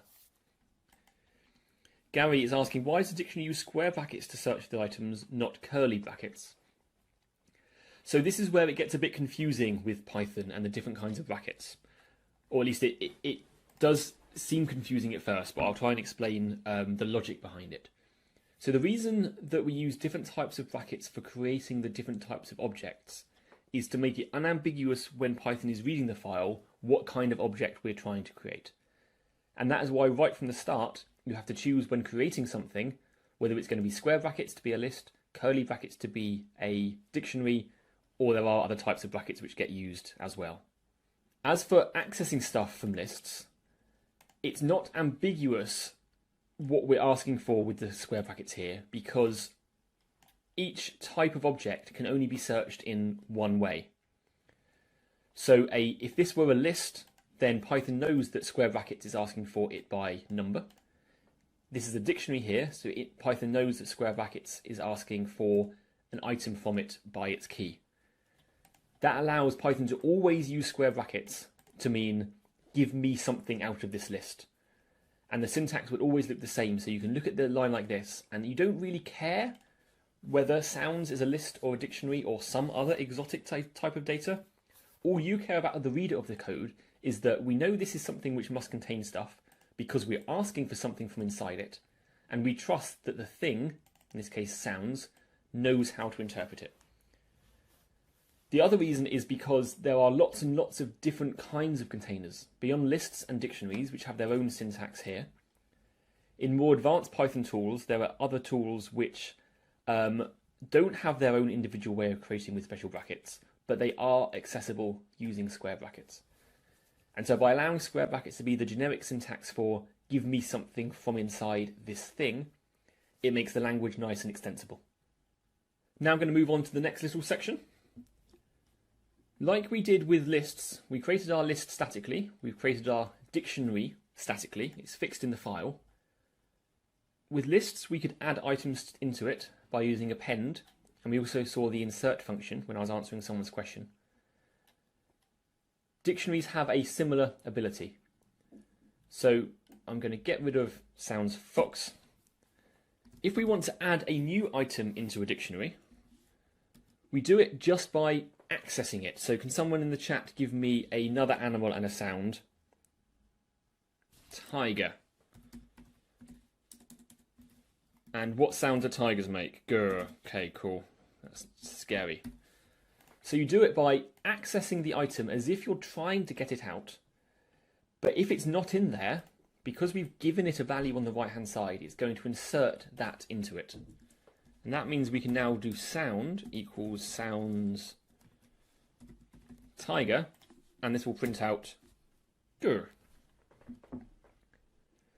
Ronald is asking, can you modify the name of the key without changing the value? So we can change the contents of a value by doing this same thing. We could have put, for example, duck there and maybe make this a scary duck.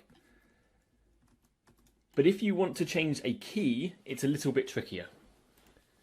So you would have to, for example, let's say we've called this, let's say we made a typo, we called Tigger by accident. We would have to make a new one, sounds tiger equals sounds Tigger. And then we'd have to delete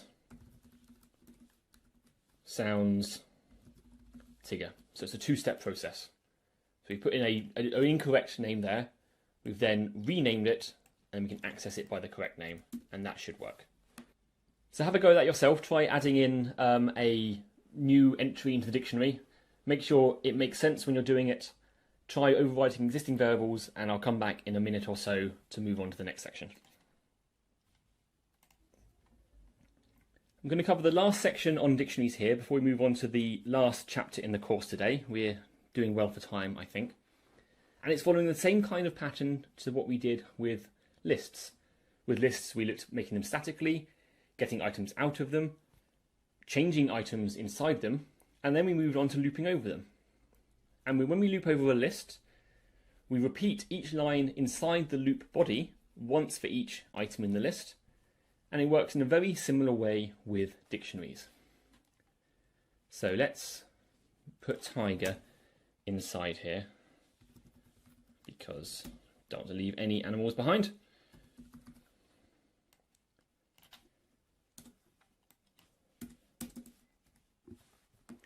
So when we loop over a dictionary, let's find out what happens. The nice thing about Python looping and for loops is that they are very, very generic tools.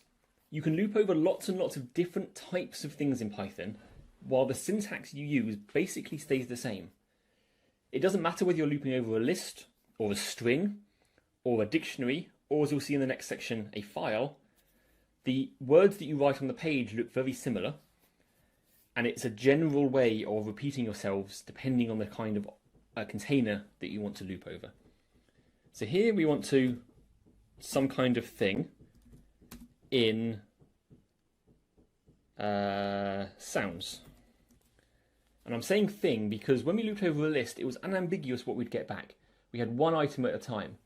Here we've got two different things. We've got a key and a value, or potentially the whole thing all at once. And let's pretend we don't yet know which of those we are going to get back. And let's print thing and find out what thing is. So when we've looped over this dictionary, we've said we want to have whatever it is that looping over it gives us, and Python's decided that for us. And it looks like, looking at the output, that when we loop over a dictionary, we get back the keys from that dictionary. Cat, dog, penguin, fox, duck, sheep, fish, tiger. Those are the keys in our dictionary. It hasn't given us access to the values. So we now know that this isn't thing, this is a key. Again, the variable name doesn't matter, but it's good to use one that's descriptive. But better than that, actually our key isn't just a key, it's an animal. And suddenly this loop here is starting to read a little bit more like a human would understand it. For each animal in our sounds dictionary, print out the name of the animal. And that's what we get over here. If we want to get access to the values, there is a thing we can do where, like with the append function to a list, we do a dot values after the thing we're looping over, and that's going to give us back each of the values. So we now change this to sound and sound. Now it's giving us back each of the values one at a time. If you want to explicitly loop over the keys from the dictionary, like we had before, we can do that too, by writing keys there and changing this back to animal. So if you have sounds by itself, it gives you back the keys. If you do keys explicitly, it gives you back exactly the same thing. Sometimes it's good to do it this way because it reminds you that it's giving you back the keys. The final thing that you sometimes want to do with dictionaries is not get back a list of just the keys or just the values.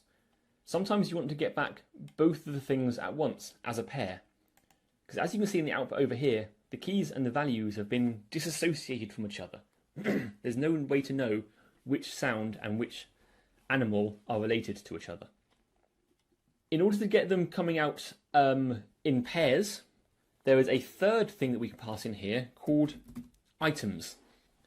Remember I said earlier that an item in a dictionary is this pair here, or this pair here, or this pair here? That terminology carries across to this function here. So when we ask for the items, it's going to give us back cat, meow, etc., etc. So let's have a look and let's call this thing again. And when we print this, we see it gives us back these pairs. Now these pairs work in a very similar way, well in fact exactly the same way, as we saw with enumerate earlier. With enumerate, we solve the problem of it printing out it with the brackets and the quotes by putting two variable names in here. And we can do the same thing with items.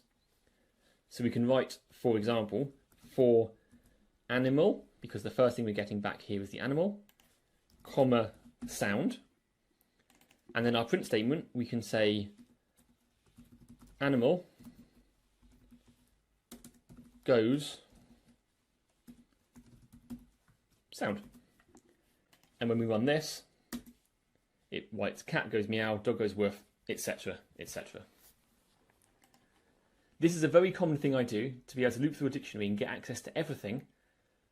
But each iteration of the loop, I'm only being given access to one of the items, so the key and the value at a time.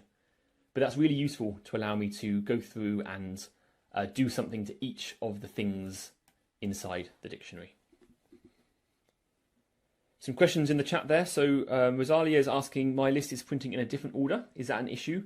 No, it's not. So until Python 3 point something, 3.4 or 3.5, the order of a dictionary wasn't preserved. So the order you wrote it here could easily end up being different to the order it's printed out at the end. As of a recent version of Python, they've changed it so that it's always preserving the order. But in general, it's good to not rely on the order of a dictionary. Treat it as a bag you've thrown a bunch of items into, and each time you loop over it, you stick your hand in and grab them in a random order. Assume that's the case, even if they end up coming out in the order you put them in. That's the safest way. And Amanda asks, can I assign more than one value to a key? You can. So let's look at dog. So here we've got dog making a woof noise. If we wanted to assign a list of values to it, we could say woof and bark. And so now when we print it out, we get dog goes woof bark. Of course, this isn't a very nice way of printing it.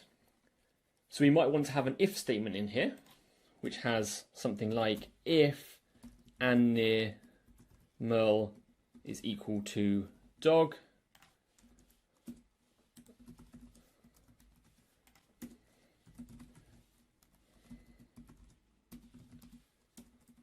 animal goes sound 0 and sound 1. Make that a little bit bigger. So here we have assigned dog to have two values, and so when looping over it, we check if we're on dog. If we are, then we print both of the sounds. Otherwise, we print the one sound. And we look at that, and we see dog goes woof and bark, and the rest are just carrying on. So here we're combining together dictionaries, loops, and if statements all together. So have a go at running those things yourself, looping over items, keys, and values. Check you're happy with it, and then I'm going to be moving on to the final section in the course today, and that is reading files. Just take a few minutes there, and then I will be moving on. Salim, yes, the something going something is a strange Englishism which is a bit weird to translate. So we could instead write animal makes this noise. And then it says penguin makes this noise, meep. Fox makes this noise, screech. If that's easier for you to read or something, then go ahead and change it to that, and that might make it a little bit easier to understand what's going on. Emma asks, can you make the code detect that the dog has two sounds? Yes, we can. There's a few ways we can do it. I'm going to try and not use a way that's too confusing for new learners of Python. But we could, for example, do if there's a thing you can do called isInstance in Python, which checks what kind of data something is. And we could say if isInstance sound list. Let's see if this works. It then does the correct thing for dog. So this is saying if sound is an instance of the list type, then do this. Otherwise, just print it out on the screen. That's one way to do it. There is, in general, lots of ways to do things in most programming languages, and part of the job is working out which one's right today. The last thing I want to cover here in the dictionary section is right at the bottom of the dictionaries chapter. There's a little list of things that you can loop over. And I just want to draw your attention to that because we're going to be building on this in the next section. But to reiterate, when you have a for loop, the thing that you put in this section between the in and the colon can be a list, or a string, or an enumerate function, or we saw range earlier, which isn't listed here, or dictionaries, or the keys of dictionaries, or the values of dictionaries, or the items from dictionaries. All of those things are possible, all with exactly the same syntax on this line here. The only thing you change is what you're looping over. Python has a very extensible and generic way of looping over things. So much so that we can loop over objects that aren't even part of the language itself. For example, files. So the last section we're going to do today is this last chapter here, files. So I'm going to make a new file, text file. I'm going to call it, maybe confusingly, file.py. And in here I'm going to also make a file. I'm going to make a second file, which I'm going to move down here. And I'm going to call this data.txt. And inside here I'm just going to write some, this is a file. So I made two files here, a Python file and a text file. And what we're going to do is write a program which can read this text file and display it on the screen. So the way we start this is by writing open and then the name of the file that we want to open. The file by default has to be in the directory that you're running your code from. In this case, it's data.txt. In order to handle the file being automatically opened and closed, we need to introduce a new thing called it's called a context manager, but they're sometimes called with statements. And that's because it starts with and then has as f. And what this is saying is open this file, make a new variable called f, which is going to be referring to this file. It's our handle, which we're going to use to, hold on to refer to this file. And the with part is saying, because we've got the colon here, everything inside the next block is dealing with it while the file is open. And as soon as we finish and unindent, the file will be automatically closed.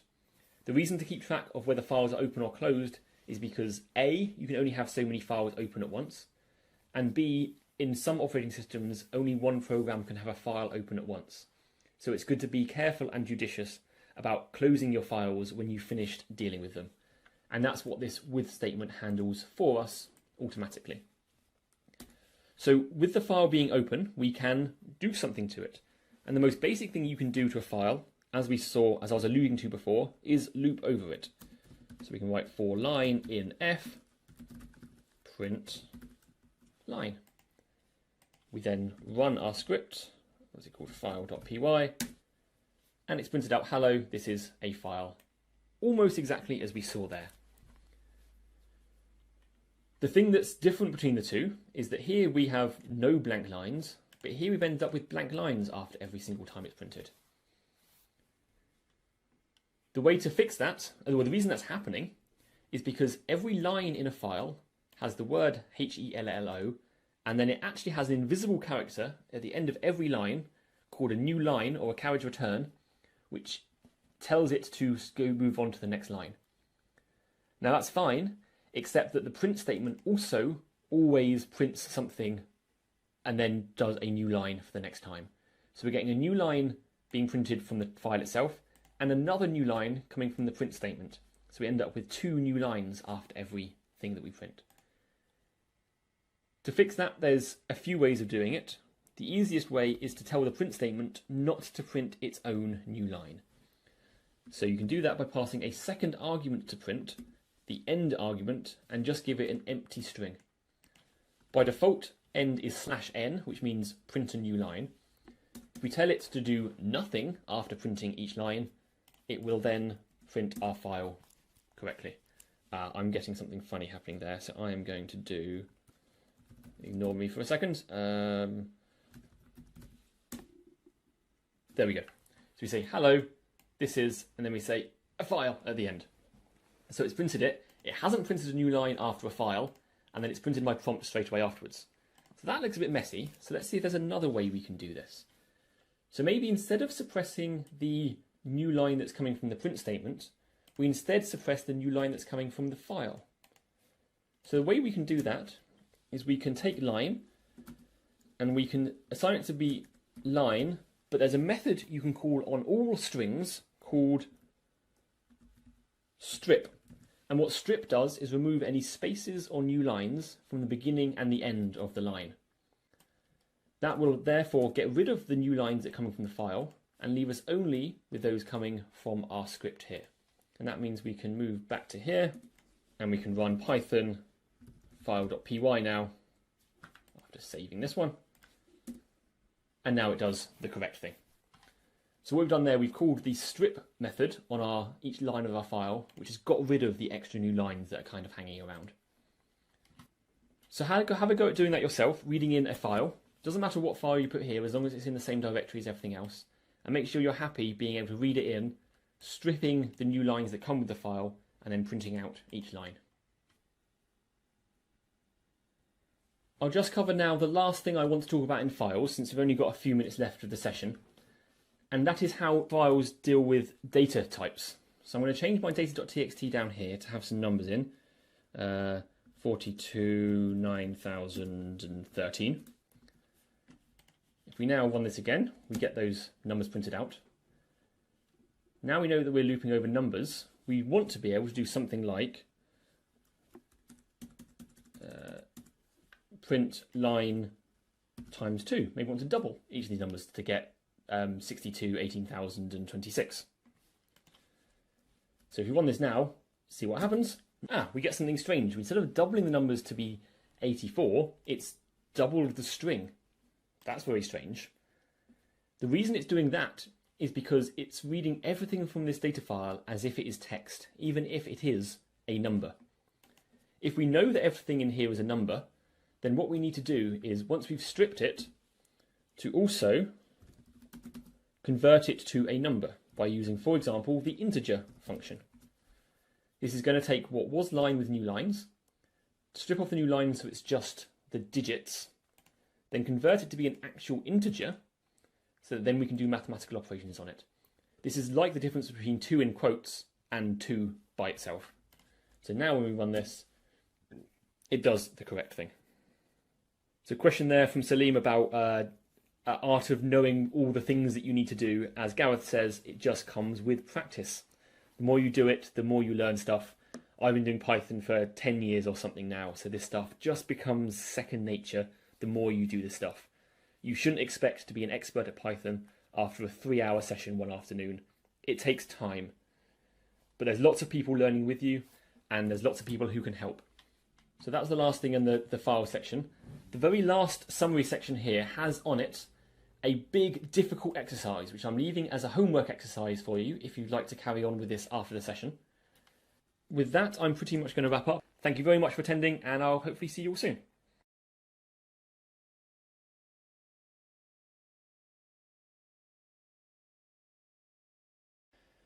Welcome to this afternoon's course on Intermediate Python. This is a follow-on from our beginning Python course, so this will be assuming knowledge about the basics of Python, so it will be assuming you know how to make loops and dictionaries and lists and things like that.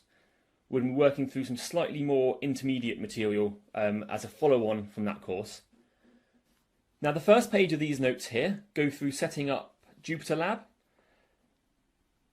In the landing page there was a link to some videos which hopefully you've had time to go through to make sure everything's all set up. Otherwise, if you've been to our beginning Python courses, then you should all be ready to go anyway. But I'm going to go through that just in front of the room now to make sure everyone's up to speed, give everyone a minute to catch up, and then we'll launch into the actual material. So the first page of the course notes here are mostly going through getting Jupyter Lab set up. So I'm going to scroll down as far as the setup, and then there'll be a little bit of demonstration. So I've switched tabs now to Jupyter Lab. This was launched through Anaconda, and I've set it up in the same way as I showed in that video. So I've got a text editor on the left-hand side, in which I've already written a short Python script. Hopefully everyone here is comfortable with that level of Python at the very least. On the right-hand side, I have a terminal. In that terminal, I can run, for example, Python, and then space, and then the name of the script, which in this case is script.py. Press enter, and it runs it and prints out what the script does. So throughout the course today, whenever we're doing exercises, I'll be asking you to do the exercises in a text editor and run them in the terminal. That's how you're going to be working on the exercises today. But in the course today, we're introducing a potentially new tool called the Python console, which I've opened up in a second tab on the right-hand side as well. So if I click on the Python console, this is where we can write and run Python code interactively. It works very similarly to a Jupyter Notebook, if you've used one of those, but we can write in here at the bottom, print, and then put something in the string, hello. I then run the cell with a Shift-Enter. It prints the code and prints the response. So when going through the examples in the session today, I'll mostly be working in the Python console here because it lets me quickly iterate, but I might be using both modes at various times. So I'm just going to give you a minute now to make sure that you can A, write a Python script and run that Python script in the terminal, and B, that you can load a console and run some Python code in there as well. So as to your question, David, when you're writing code in the console, when you want to run it, you have to hold down Shift and press Enter. It might also be that Control Enter works. No, Control Enter doesn't work. So you have to hold down Shift and then press Enter, and that should run that bit of code. It looks like most people have managed to got things working now. So I'm going to just do a little bit about how the console works. So I imagine that most of you haven't come across the console before, so I'm just going to show you some of the features that it provides, which I think are quite useful. So I'm going to start off by making a list with some animals in it. So cat and dog. Normal Python list, something we've all seen before. Again, I run that with Shift-Enter. So L is now a list type. So if I want to do something to this list, we learned about in the beginning Python course that we can call list.append on lists to add stuff to the end of them. So if we do L dot, but if we pretend now that we don't know what functions are available on the list, if you press the tab key just once, just press the tab key on the keyboard, then you get popping up a list of all the functions that can be completed. So you see there's the append function, that is the one that we want to do in this context, to add something to the end, as well as clear, copy, count, etc., etc. This works with more than just lists. This will work with any data type in Python. So you can always use this as a quick way of finding out what you can do with a particular piece of information. In our case, we want the append function, so either click on it or press enter. Then let's pretend that we don't know how to use the append function. We don't know what arguments it takes, and we don't know necessarily exactly what it does to the list. The Python console provides a way of finding help directly inside the console without having to go away and Google. And to do that, if you follow the name of the thing you want to find out about with a question mark, and then run that cell, and I run that cell with Shift-Enter, you'll see it prints out directly in line a bit of information and context about what that function does. It does use some somewhat technical jargon, and for example, it tells you what the append function does by using the word append, which is a classic mistake. But it tells you that it's a function which takes one argument.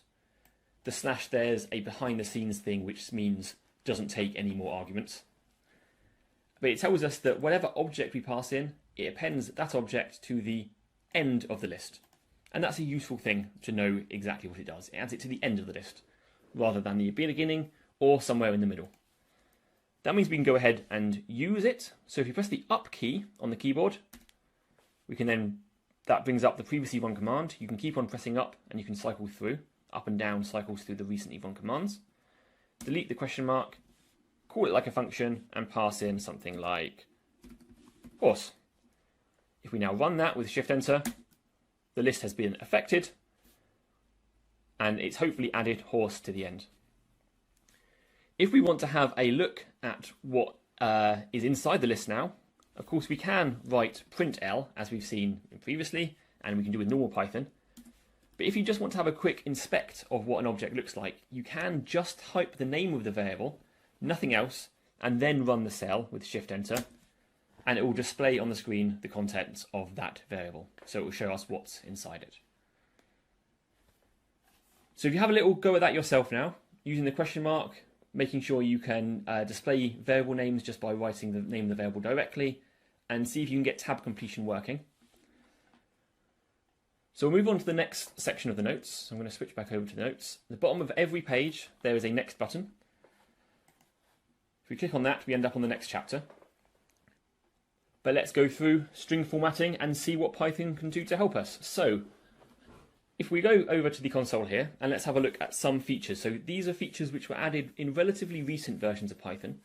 There's always been ways of telling Python exactly how you want your strings to be formatted, and including variables in your strings as well. But they've added several over the years, and so I'm going to be showing you today the most up-to-date and most recent way of doing it. But first we're going to start with plain old print functions. So let's make a variable, something called mynum, and let's make it the number 42. We can, of course, print 42, and that shows up correctly. It does the number 42. No, sorry, I meant to say we can print my num, and we run that, and it prints 42. So it's accessing the variable as we expect. We can also, with print functions, put in multiple arguments. So we can say something like my num is, and as a second argument, pass in the variable. And that prints out the first argument you pass in, automatically puts in a space, and then prints out the second argument you put in. So this works perfectly well. There's nothing wrong with doing Python coding this way. The potential issues are that it's automatically put the space in, and so maybe you don't want it to put the space in. You want to format things a little bit more neatly. And the second thing is, if you get lots of variables and lots of things going on, this can end up being quite a long string, and it's hard to see by reading the code what your output is going to look like. And so Python introduced a way of including your variables directly inside the strings, so you can see how it's going to be displayed at the end without having to construct it out of separate pieces. So to do that, we use a print function, and we write a string as we ever did. But to enable this special mode, you have to write an F just before the opening quotes. So you write an F and then the pair of quotes, and then inside the quotes we can use the special mode. So we write my num is, but then instead of doing a comma and then passing a second argument, we can, directly inside this string, use curly brackets. Now previously we've seen that curly brackets are used for making dictionaries. This is a completely different use of curly brackets. It's a common problem in programming that there's only so many different types of brackets that they do end up being used for different purposes. But inside those curly brackets, we can just directly write the name of the variable that we want to use. So we just write my underscore num inside those curly brackets, and when we run that, it's going to write this and the space, and it sees the curly brackets and it's going to replace those with the value of the variable that's inside them. So run that with Shift Enter, and we get the same thing printed out. But here we've constructed one string which represents what we want the final product to look like, but we put placeholders in for where we want our variables to be replaced. You can do more complicated things, so we can write answer equals 42 and pi equals 3.14159 probably. Two variables there. And I can then print them out in an F string, all in one F string. So I write print, open closing quotes, again putting the F in front of the string. And inside here we can write the answer is curly brackets answer, the name of the variable. And then outside again, and pi is curly brackets, the name of the variable. And so it's going to replace this with the variable answer, this with the variable pi, and we'll print out the answer is 42 and pi is 3.14159. You can put more complicated things inside the curly brackets. You don't have to just put a plain variable name. So I'm just going to copy and paste a dictionary in here. So here we have a dictionary which has one key, which is answer, and a value 42, and one key which is pi, and the value is 3 point whatever. If we want to print that using an F string, we can do our F quote quote thing again, and we can copy our thing from before. But this time inside the curly brackets, we want to get the value out of the dictionary. So the dictionary is called myDict. We use square brackets, and then we ask for the key from the dictionary. And we do the same thing here. myDict, square brackets to get the key, and we ask for the string pi. You'll notice here that I've used single quotes to get the string for the keys, to get the keys from the dictionary, and that's because I've used double quotes for the outside. So you have to make sure you don't use a double quote if you've made your overall string using double quotes. Otherwise, it's going to think you're closing the string and it will get confused. But when we run this, we see we get the same thing printed out. So just spend a minute or so having a go with that, and then I'm going to set you the first exercise to make sure that the first exercise goes smoothly. And that's because we're going to use the first exercise throughout the course today, build up on it slowly, so we want to make sure that everyone's set in the first place. But first, have a go at doing this F string formatting and make sure that it's working for you. So if you go to the bottom of the string formatting chapter, and I'll do the same on my screen, you'll see a big yellow box with a big long looking exercise in it. So inside here there's a big chunk of code which we are going to be working on and improving as we're going through the course today. We're going to be using it as the primary bit of code to do the exercises on, to learn and play around with the techniques that we're learning about. Luckily, this first exercise is nothing more than take this bit of code and run it. So I'm going to do the same thing as you will do. I'm going to copy this code. I'm going to move over my text editor.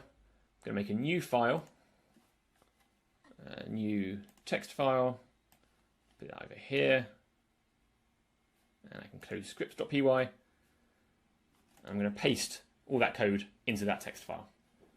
I'm then going to rename it to encode.py. Because what this is doing, it's going to take a string and it's going to encode it into Morse code. Now the layout on the screen looks a little bit funky because of the line wrapping. But this up here is a dictionary which tells us for each English letter how to convert it to Morse code. So the first exercise is to take this code, paste it into a file, call it encode.py, and to then, in the terminal, not in the console, but in the terminal, to run it using Python, or if you've been told to, Python 3, encode.py. And you should get printed out incoming message, SOS, etc., and then Morse encoded dots and dashes. So take a minute now to do that same thing. Copy that from the example in the notes, paste it into a file called encode.py, and make sure you can run it in the terminal. Once that's all there, then we can move on and start learning about the first of our new techniques for this course. I'm seeing a few questions in chat. So the first one from Bryony, your syntax error. If it's saying that F strings are an invalid syntax, then there's a chance that it's because you're running on Python 2. So if you're getting that, when you run your code in the terminal, instead of writing the word Python, run the word Python followed by a 3, then a space, and the name of the script. And that will hopefully give you something that's working. F strings were only introduced in a recent version of Python. So functions are the first in the journey that we're going to be taking today. The general theme of the workshop today is learning about how you can take your scripts that you've been writing so far and package them up, make them reusable, make it so you can share them, and make it so that it's harder to make mistakes when writing code and when people are using your code as well. That's the general journey we're taking, and functions are the first step along that route. So functions allow us to reuse code. That's their primary purpose. One of the biggest sources of mistakes in programming is when you copy and paste some code and you make some kind of mistake when you're tweaking your pasted version, and it makes a mistake and then your code gets something wrong and it's really hard to spot. Functions are one of the ways that you can avoid that problem entirely and make it so that you can have a single unit of code which can be used in lots and lots of different contexts throughout your code base. So I am going to go back to my console over here on the right, and we're going to have a look at how we can learn about functions. So I'm going to start off with an example not using functions, and then go through the route of turning it into something which can be reused. So let's start off with writing a little bit of code which is going to add together the contents of two lists. So we make a variable A which has got some numbers in it, 1, 2, 3, and 4, and a variable b, which has got some other numbers in it, uninventively 5, 6, 7, and 8. When we run that, we've got our two variables ready to go.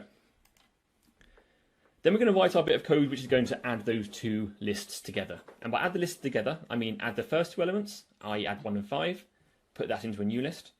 Then add 2 and 6 together and put that into a list, add 3 and 7, put it into the list, and then add 4 and 8. So we're going to be adding the lists together pairwise. In order to have something to put our result into, we have to start off by defining an empty list, which I am going to call C. Then we're going to write a loop which loops over A and B and adds them together and puts the result into C. So we write a for loop, and I'm going to write A element, B element. So A element will represent 1, 2, 3, and 4. B element will represent 5, 6, 7, and 8. For those two in, and I'm going to use a function called zip here, which you can pass multiple lists to, and it allows you to loop over both lists at the same time. So we pass A and B into the zip function. This is going to loop over the two lists simultaneously. The first time around the loop, it will give us the first item from each. Next time around the loop, it will give us the second item from each, and so on and so on. We then append our result into C, and we compute our result by adding together ALM plus BLM, if I can spell. We run this code here, and it's going to go ahead and do the calculation. Finally, we print C to have a look at what's inside it, and we see that C contains the correct result. We're going to be using this bit of code in a few examples today, so make sure you understand what's going on here. But with that, we're going to have a look at how we can turn this into something which is reusable. When you're writing code, whether it's a small script or something on a much larger scale, doing a large piece of scientific analysis perhaps, almost all code can effectively be broken down into three main sections. The first section is the bit where you read in your data and prepare your inputs. This is what we've simulated here by defining these two lists. The second chunk, and often the largest chunk of your script, will be the part where you do some kind of analysis to your data. Here we're simulating our data analysis by just adding together the two elements. This is where you might run some kind of simulation or a model or do some kind of numerical analysis to your data. The third section that's present in most code bases is then doing something with the output of that simulation. This is often something like save it to a file. It's often a very short part of your code. But thinking about your code in these three sections often helps you think about the flow of data and work out how you can construct a pipeline to analyze it in the most effective way. Because you'll often find yourself doing similar analyses each time, you'll often in 1 week be doing analysis which uses a particular function, and then later on you'll be using that same bit of functionality in a different analysis. It's useful to be able to package up the middle step into small pieces which can be reused in multiple places. And that's what functions allow us to do. So we're going to look at this middle part of our analysis here, and we're going to wrap that up into something which can be reused. And so instead of us having to use 3 lines of code every time to do that functionality, we can instead have a single line of code we run to call the function which implements it. So we start a function definition with the def keyword, which stands for define, because we are defining a function. We then give the function a name. And now this is the name we are going to use when we call the function. In the same way as we call the print function, somewhere there is a bit of code that says def print. Here we are defining an add arrays function. Then we need to tell it what arguments it should expect to receive. And we do that by using round brackets. Similar syntax to use when calling a function, but here we are just defining it. And we say that this function, when it's passed the arguments, is going to refer to them as x and y. So this function, when called, should be given 2 arguments. We then describe the body of the function. Notice that when I press enter after the colon at the end, it automatically indented. Like with for loops and if statements and so on, Indented code means it's part of the thing that's above. So all of this code is part of the function. I'm then going to effectively rewrite this bit of code here inside the function. I'll use different variable names to make sure that we don't get confused. So I'll make a variable called z, which is going to be our accumulator. We write for x elem y elem in zip x y z dot append x elem plus y elem.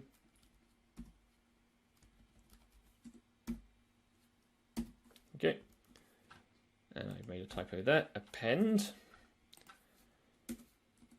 And then last time that was all we had to do because the C variable was left in the same level as everything else. So after we'd done our code, we could simply print C. This time, because we're inside a function, we've got our own little set of variables which are internal and private to that function.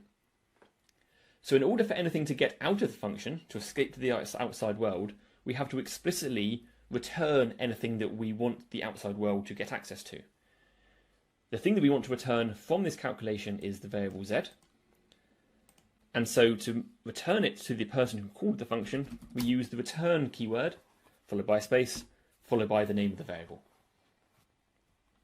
So the way we read this is we are defining a function called addArrays, which takes 2 arguments.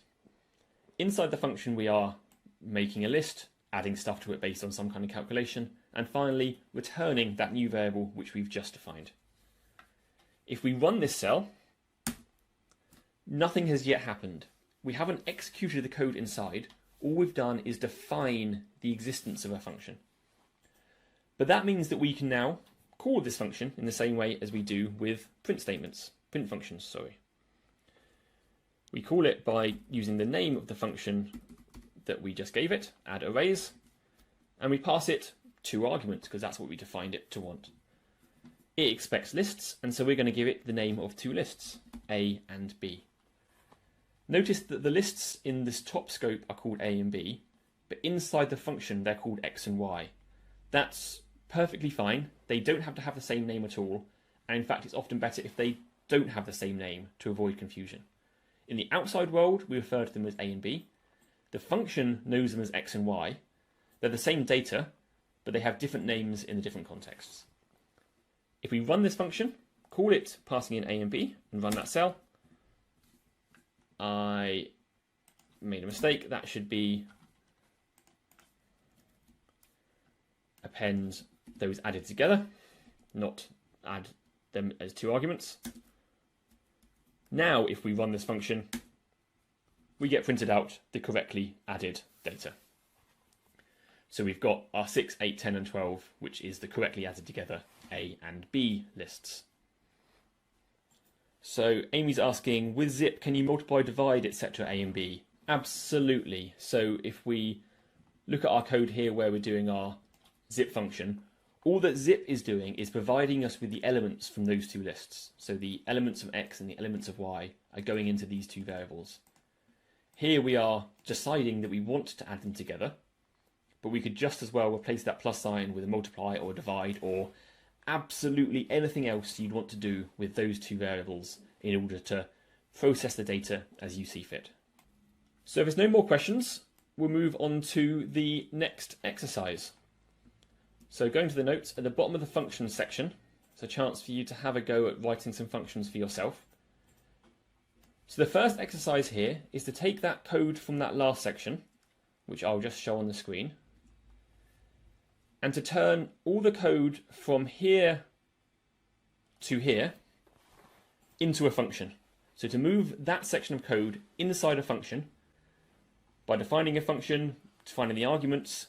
In this case, it will take 1 argument, which will be the message to be translated, and then to call that function and check that it's giving you the same result. Once you've managed to do that, there is a second chunk of code which you can start by copying and pasting into a file called decode.py, and then you want to do the same thing to that chunk of code. Copy everything from the empty list creation to the join and put that into a function as well. In the first exercise of the 2, your function should be called encode, And the second exercise, your function should be called decode. I'm going to give you a few minutes to do this. And if at any point you want a bit of help, either ask in the chat, but also note that every exercise has an answer link afterwards.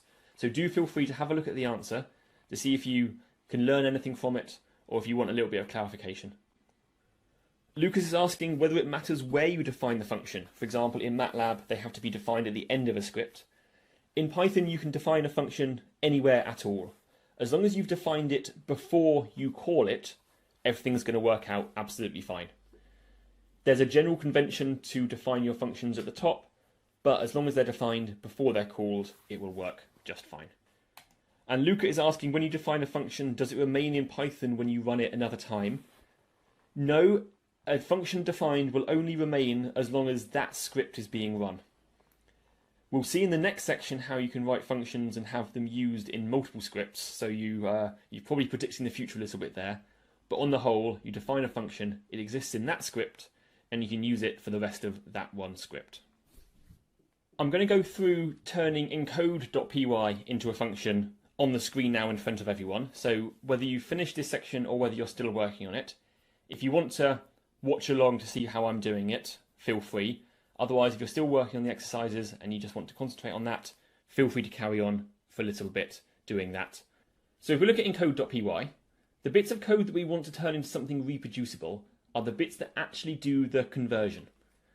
These lines at the top of the file are our data reading in. They're setting the initial inputs to the whole thing.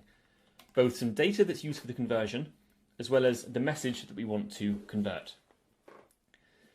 These lines of code here are the bit that's actually doing the conversion. They start by making a list that we're accumulating into. They loop over the message and convert each letter in turn into the Morse code equivalent.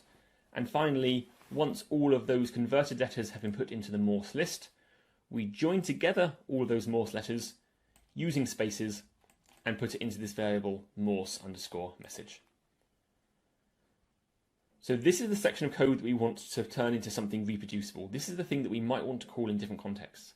We don't always want to only call it on this particular message. We might want to call it on other messages. So we want to turn it into something reusable. We start off by defining a function. Define encode. Choosing a name for a function can be a little bit tricky sometimes. The main bit of advice I would give you is keep it short and use something which is generally an action or a verb. When you call a function, you want it to perform some kind of action, and so you should name your function in a verb sense. So this function is going to encode something. It's going to take an argument. The argument is going to be called message, and we end it with a colon. All of the code inside, we then want to indent, because that is all now part of that function. At the end, what we need to do is return Morse message. So the input comes in here, gets looped over, and then the output is put into Morse. We convert Morse into Morse message using the join, and then we return our final output. Now that we have our function, we still need to call the function. If I ran this code now, we would get an error saying, I don't know what Morse message is. So we need to make sure we call the function. I'm going to scroll down a little bit.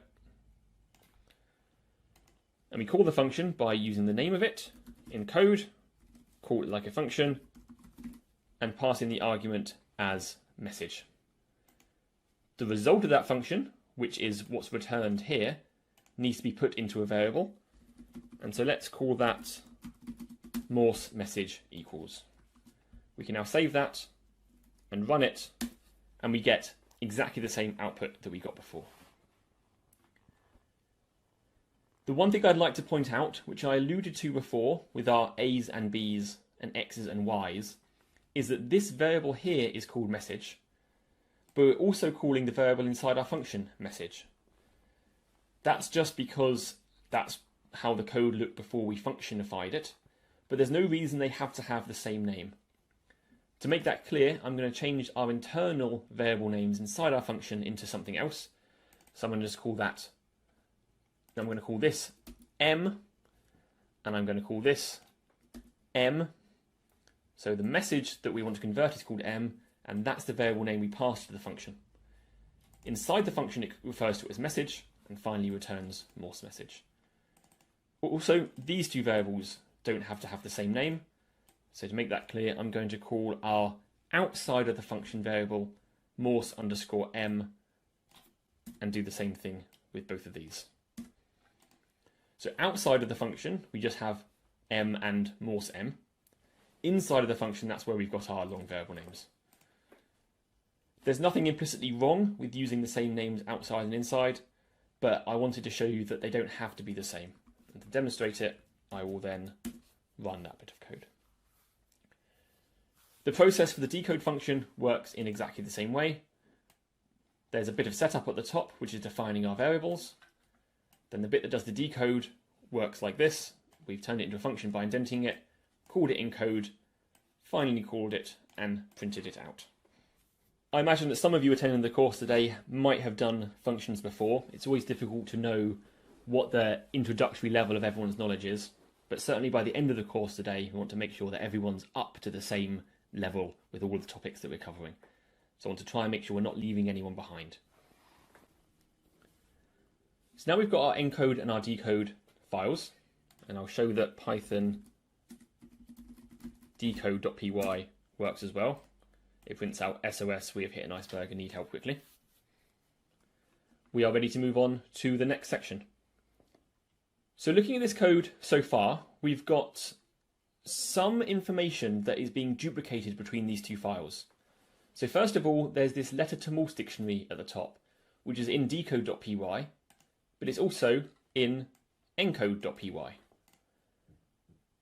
So this is something which is central and core to the process that we're doing. It's some kind of static data that's being used as part of our algorithm to do the calculation that we're asking for. But there's other text, or there's other code inside this file, which is specific to the problem at hand. In this case, it's the message that we're translating. You can imagine this being a stand-in for the data that I want to analyze today, or the database that I'm getting data from that I'm looking at today. So there's some things in this file here which are usable in all contexts, no matter what kind of message I want to convert to or from Morse code. And there's some code inside these files which is specific to the task at hand that I'm doing today. And so the first thing to think about when you've got code like this is to start thinking about which parts of your code are today's job and which part of your code are going to be useful in the future when you're working on a similar task a week, 6 months, 5 years down the line.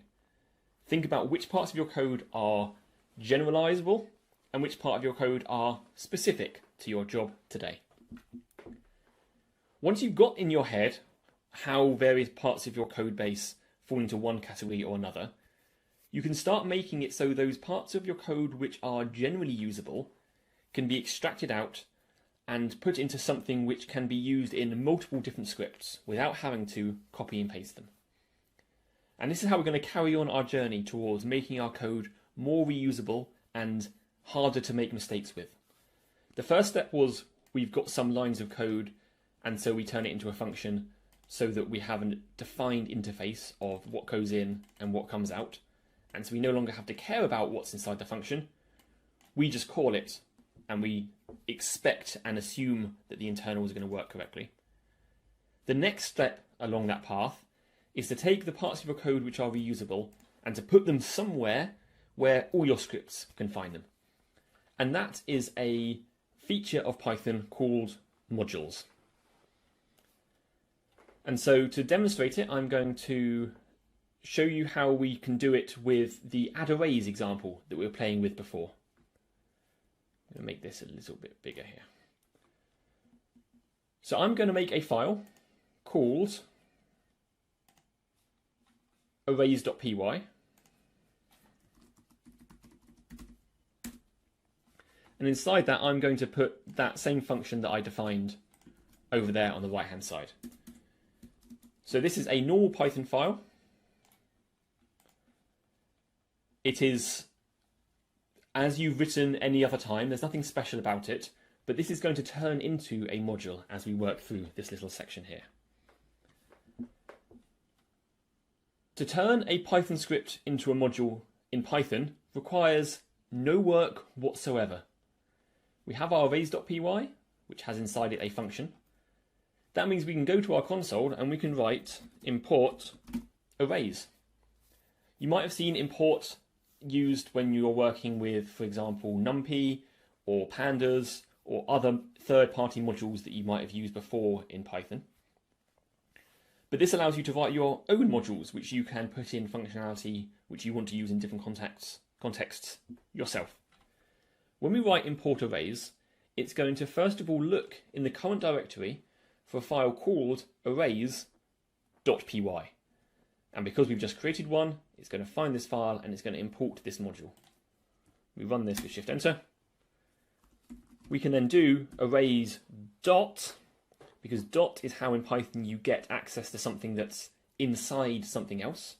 We have the arrays module, which is this whole file on the left-hand side. And from that module, we want to import the add arrays function. Now, if your tab completion is working, you should, after typing arrays dot, be able to just press tab, and it will show up there arrays.addArrays, and it's a function. We can then pass in A and B and run it, and it gives us out our answer. Now, this addArrays function is the one coming from the module arrays, which is the one that's defined over here. And that means as long as this file is in our directory, we can restart our computer, we can change and restart the console, but as long as we write import arrays, we should get access to it.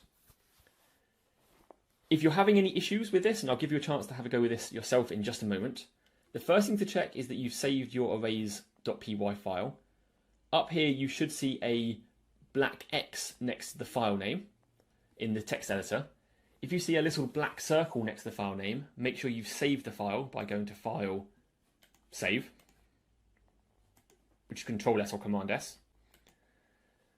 If you have done that, then the next thing to try in the console is if you right-click in the console and select Restart Kernel, that will clear everything out after pressing the big red Restart button. You have to scroll down sometimes, at which point we can import arrays again, define our A and B,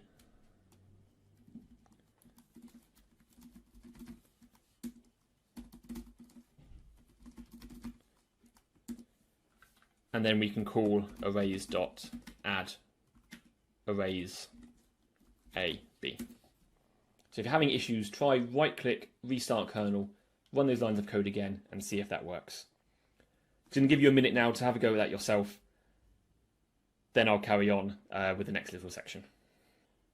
So Katie's getting an error, module not found error, as is Sophia. So the first thing to check there is that, as I said, when you do import arrays, it's going to look for a file called arrays.py in the current directory. So inside the box here, try running %ls and then press enter, and you should see the same list of files here printed in the console as you do on the left hand side in the file browser. If you see a different list of files, then you will have to make sure that you're in the same directory between the two places. So check that you're seeing the same list of files first, and if you're not, then let us know. Good, I'm glad that fixed your problem, Katie. It does get a bit confusing, and JupyterLab isn't always very good at keeping everything in sync.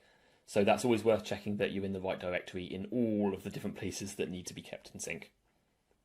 And Sophia, if you're not in the right directory, so for example, I'm going to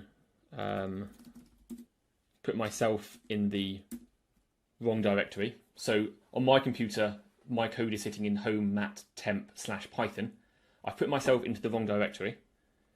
There we go, that's working. But if you want to move, then %cd space the name of the directory you want to move into, which is Python. CD stands for change directory. Run that, and then %ls should work. Kunal points out that if you put in different length arrays, then the resultant array has the length of the shortest.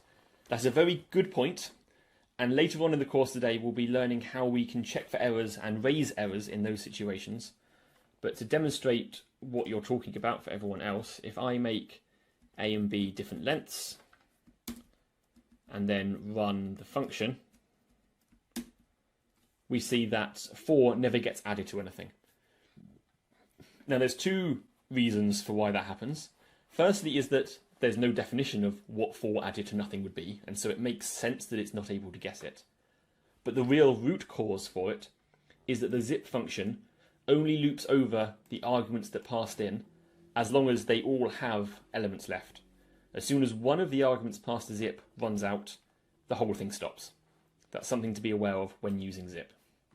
Bryony, you're seeing name error, name arrays is not defined. Make sure that you have run import arrays before you try and call the function. So you have to import arrays. You have to do that every time you restart the console, every time you do a new script, in order to make sure that arrays has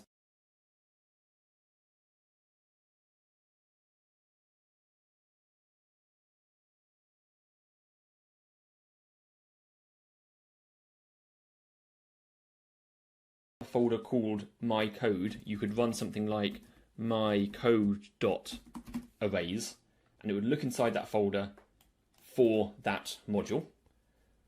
Otherwise, when you've got much larger collections of code, there are places you can put them centrally on your computer where it will always be able to find them regardless of which directory you're in.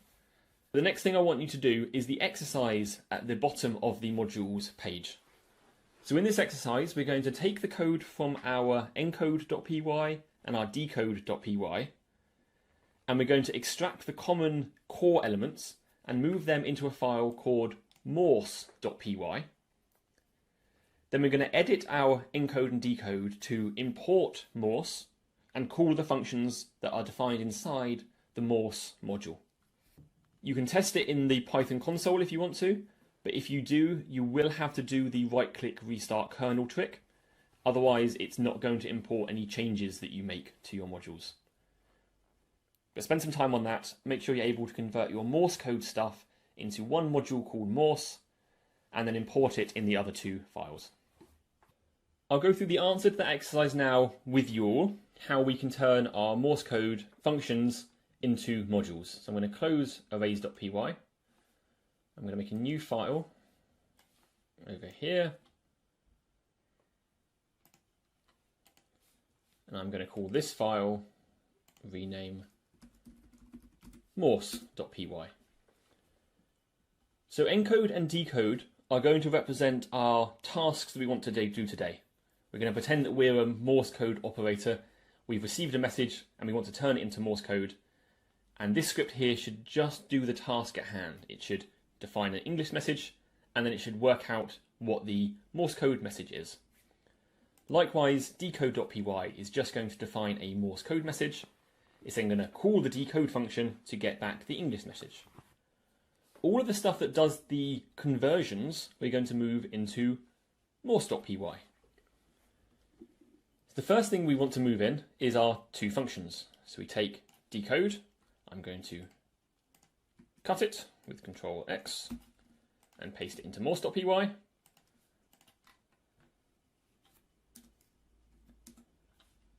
And I'm going to do the same thing with encode. And paste it into morse.py. So you've got our two functions in here. But if you look at the encode function, for example, it's taking in one argument, which this function is going to refer to as message. So inside this function, using message as a variable name is valid. We can access that. We define the Morse variable. We loop through message to make a new variable called letter. This is all fine. This is all consistent. On line 6 here, we try and access the letter to Morse dictionary. And from the point of view of this function as it's written, it doesn't know what the letter to Morse dictionary is because it's not inside this module. And so we need to make sure we also move in any data that these functions need into the module as well. And so that is the letter to Morse dictionary, as well as this bit of code which calculates what the Morse to letter dictionary is. These 4 lines of code here invert the dictionary, turn keys into values and values into keys. So I'm going to take these 2 variable definitions here, I'm going to cut them, and I'm going to paste them into our module. I'm going to save that file, and I'm going to get rid of it out of here because we don't need it in here anymore, because it's not used anywhere in here. And you see that has massively simplified the encode and decode files. They are just dealing with a task at hand, defining a message, decoding the message, and printing the decoded message. All of the complicated stuff is locked away inside morse.py, which the users, encode and decode.py, don't have to care about. They don't have to understand what's inside here. They just have to trust that calling those functions is going to work correctly. We can do a quick test of this by going over to our console, doing import Morse, morse.encode, and let's encode SOS because I know what the answer should be. Gives us back ... .. So this function here is doing the right thing. We've got it from the Morse module, which is morse.py, called the function, it's given us the response. In order to do the same thing to our encode and decode files, there's one other change we have to make, and that is we have to explicitly import our module that we've just created. Imports in scripts always go at the top of the file by convention. So import Morse, and now encode as a bare name doesn't have any meaning by itself. It is now inside the Morse module, and so we have to write morse.encode. Importing a module doesn't automatically make everything inside it globally available. It keeps it inside what's called a namespace, named after the name of the module, which we access inside using the dot syntax. This means if we go to our terminal down here, and we now run python encode.py, it's printing the right thing. We can make the same change to decode. Import morse, morse.decode. Printing out correctly. And so now still our job we're working on today's script is nice and short and to the point. We define our data, we process our data, and we print the result. Likewise with encode.py, define our data, do something with our data, and then print the result. The complicated stuff's locked away in the module, morse.py, and once we've written it and it works, we don't have to worry about it again. We can just import it and use it. We saw before how moving our code into functions allowed us to define the interface that they had. We would say this function should have these inputs and it should have these outputs. We also then saw how moving them into modules allows us to reuse those chunks of code in different contexts, in one file or in another or in the console. The last thing I wanted to show about what modules and functions provide for us is the ease with which we can test that our code is working how we expect. If I make a new file up here, I'm going to make a text file called test_morse.py. I've got a module called morse.py, and alongside that I'm going to make a second file called test_morse.py. So it's the same name, just with test in front. This is a convention I like using for every module that I write, to write a file alongside it with the same name but with test underscore at the beginning, in which I put a little bit of code which I can run to check that the module is doing what I expect. So in order for that to work, we have to start by importing Morse. And because our code that we've written is an encoder and decoder, that allows us to test what's called a round trip. We encode a string, decode it again, and check that we get back what we started with. So let's make a message, hello everyone. We then make a new variable code, which is created by doing morse.encode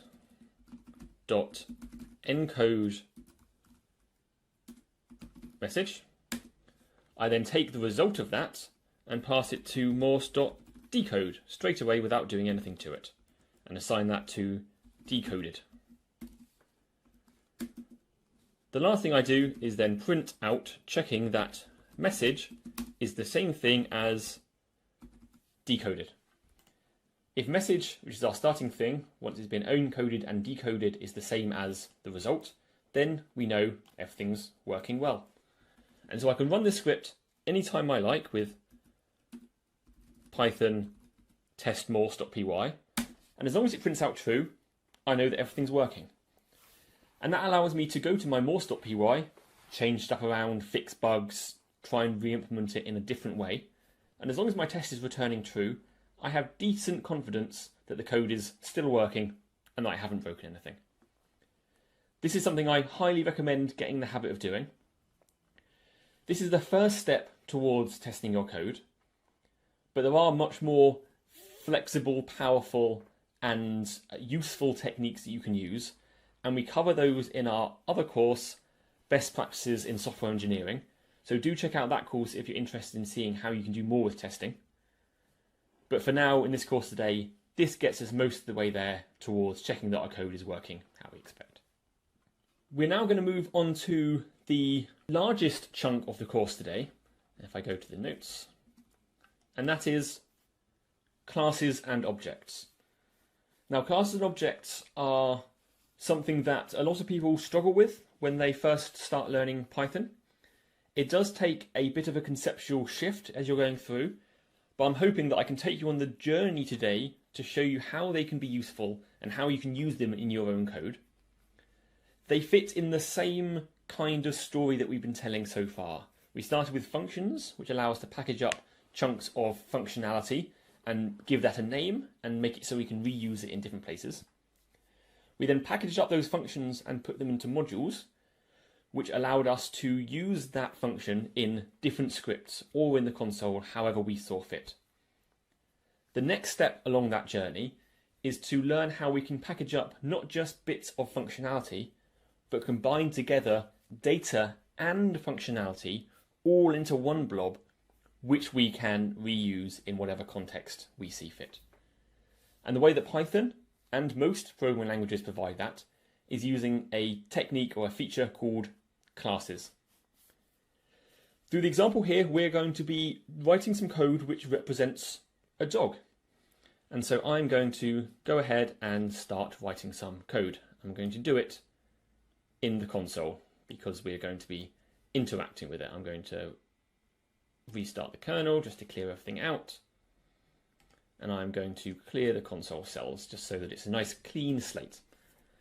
So let's make a variable called our dog. Now, the dogs that we're representing inside this code here are going to have a couple of attributes to them. And of the functionality that we've learnt so far, either this course or previous courses, the obvious thing that we'd reach for would be a dictionary, a thing that we can use to bundle together a bunch of disparate pieces of information. So let's go ahead and make a dictionary. The key is going to be name, and I'm going to get some audience participation here and ask in the chat if anyone has an idea of what we should call our dog. I'll go with Bruno. Bruno. The other bit of information we're going to store about our dog is its colour. Now, what colour is Bruno? I guess brown would be the obvious answer, but anyone got any other ideas? Yep, let's go with brown. That's fine. And I'll do lowercase b. So, this is a dictionary which defines our dog. Its name is Bruno, and it's a brown dog. Now, this is a perfectly reasonable way to represent data. As you're developing code with Python, you're bound to very often reach for dictionaries as your way of bundling together disparate pieces of information which are related in some way, and where you want them to have names which you can assign and use to relate to different parts of that object. Because once we've got our dog, we can obviously do something like our dog, square brackets, name, and it prints out Bruno. So we can get the data back out again. Let's imagine, however, that we've got a function, def, called describe, which is going to read in this dictionary and print out a message which summarises the core essence of this dog. So it takes one argument, which we're going to call dog, And inside the function, all it's going to do is return a string. In fact, it's actually going to return an F string, as we saw before, which says dog, no, I need the curly brackets, name is dog colour. So it's going to print the name of the dog, the word is, and then the colour of the dog, depending on the argument that we pass in. We've now got our function defined and usable, so we can now call it describe our dog. Bruno's brown. Good. That's all working fine. The issue comes about when you realise that this function here is making assumptions about the type of data that's passed in. A cursory glance of this, or a comment describing this function, might say this function describe accepts a dictionary describing the dog, and it will print out information about the dog. That's a one-sentence summary of what this function does. But actually it's more than that. It requires that the dictionary has the key name, and it requires that it has the key colour. If you pass in a dictionary which doesn't have one of those two, then it's not going to work. It's going to raise an error of some kind.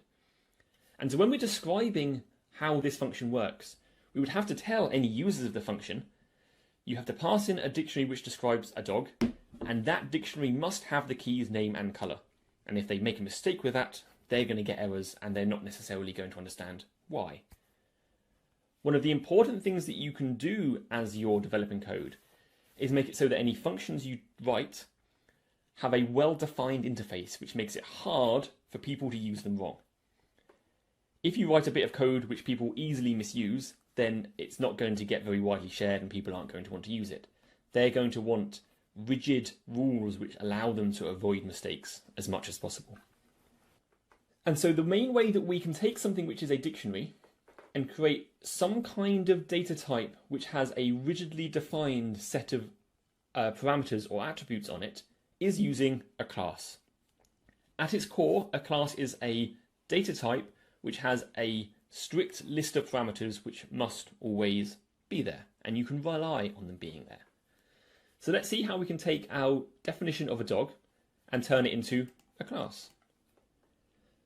Like with functions, which we start by writing def, we define a class using the class keyword. We then give the class a name.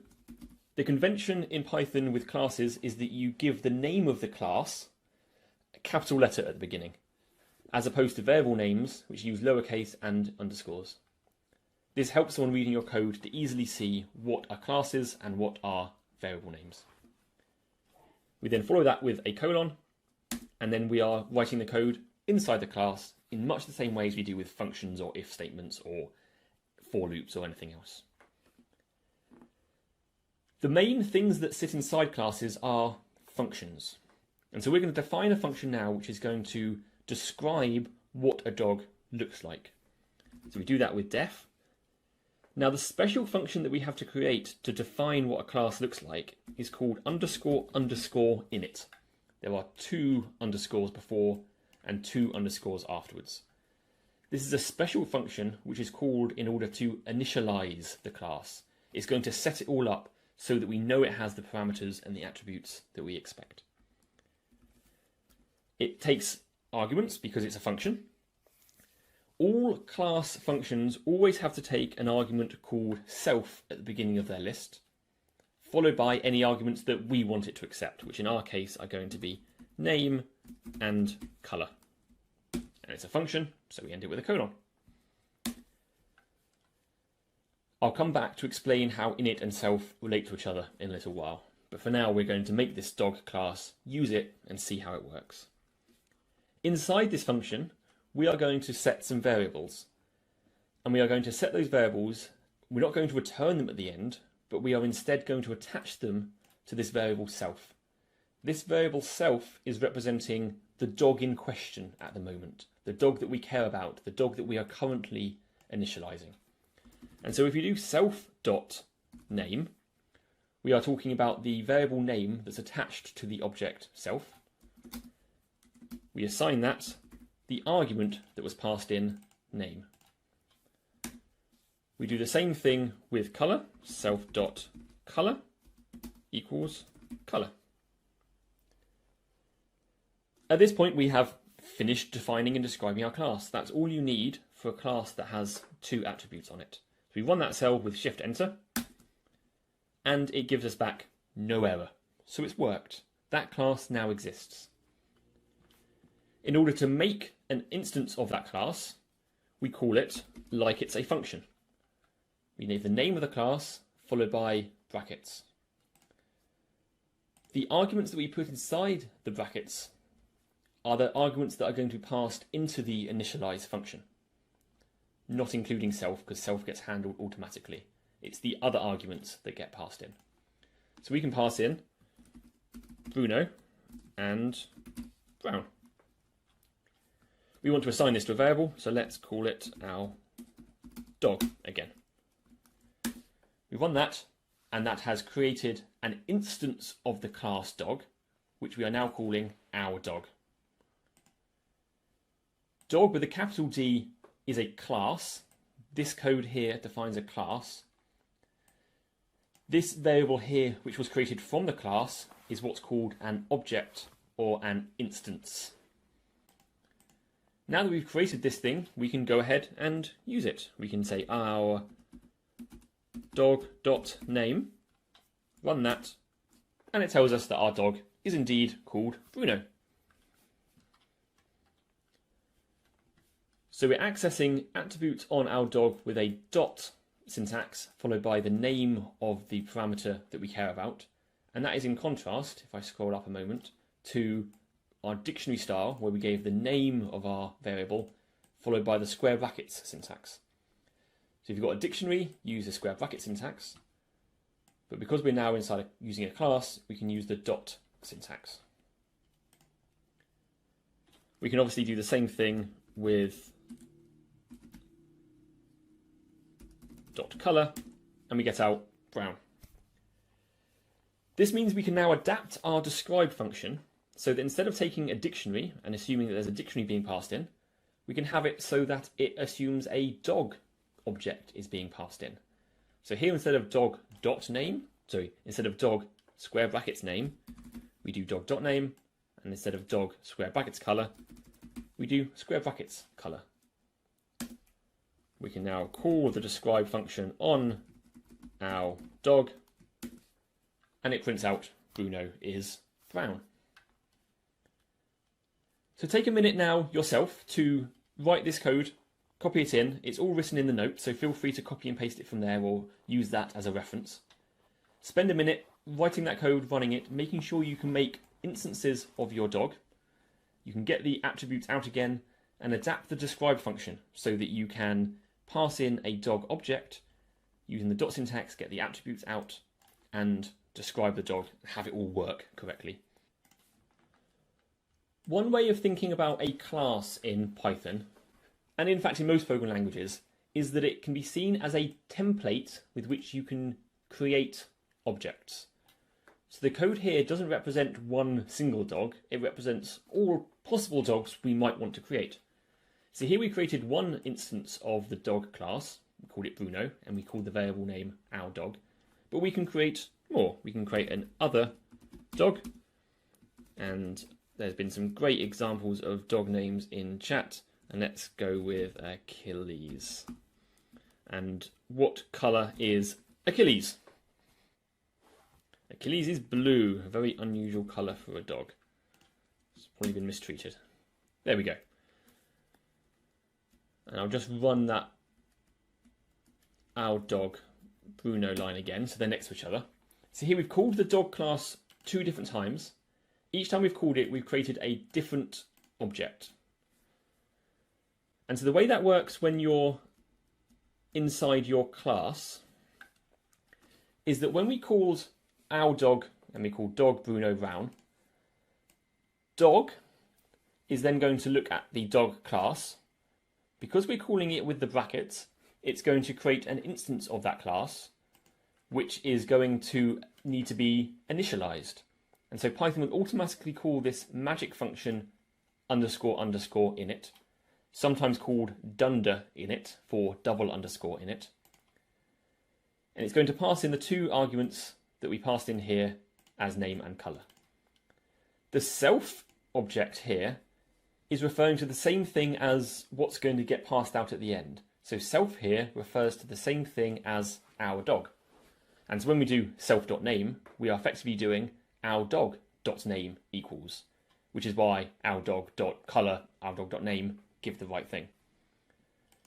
When we call this class a second time, when we did other dog, this time in the function, name and colour are obviously different because we're passing in different arguments, but self is also pointing at a different object.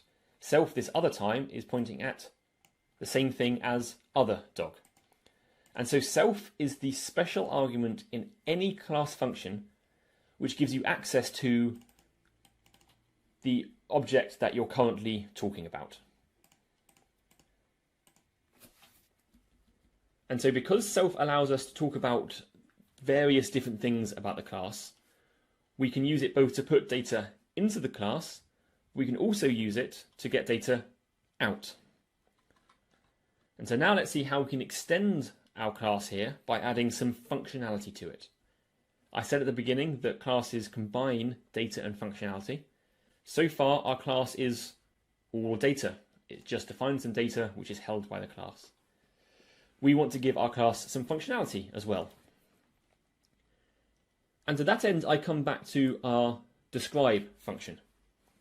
At the beginning, I was lamenting the fact that you have to remember not only that the first describe function, if I scroll up, took a dictionary and you had to remember to pass in the right dictionary, you had to also make sure the dictionary had the name and the colour attributes or keys inside it.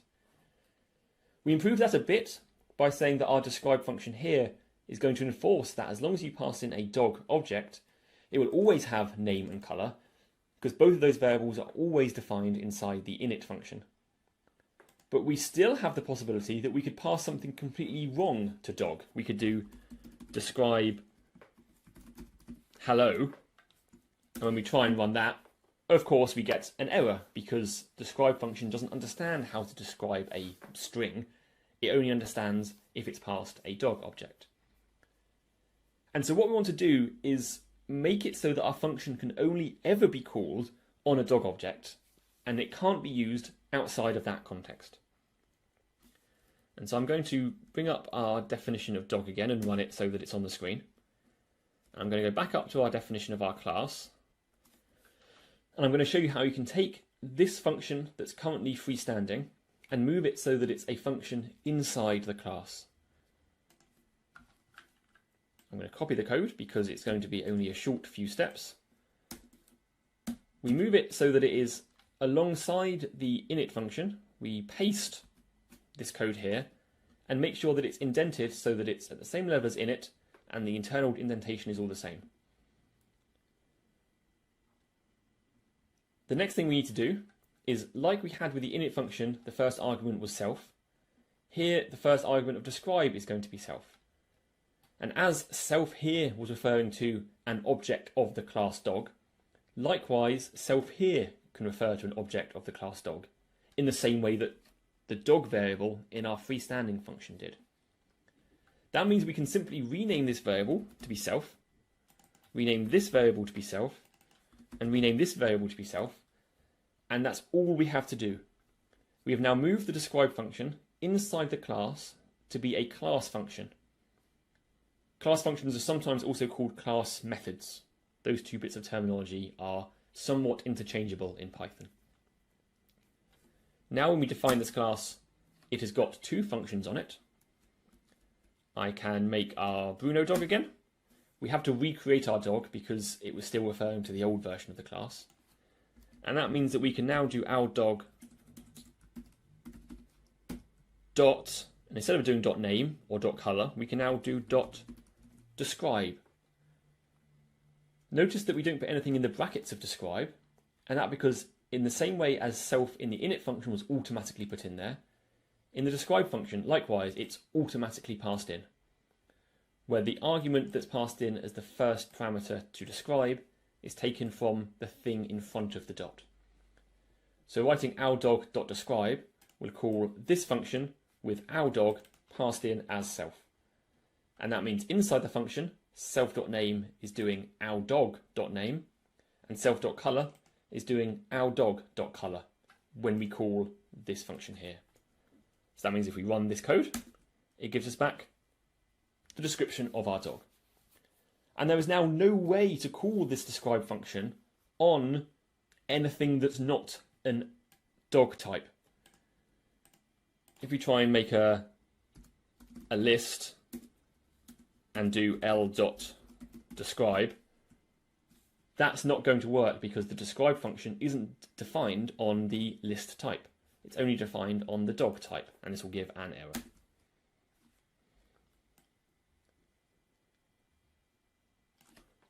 So I'm going to ask you to take a moment just now and do this same exercise with your dog class.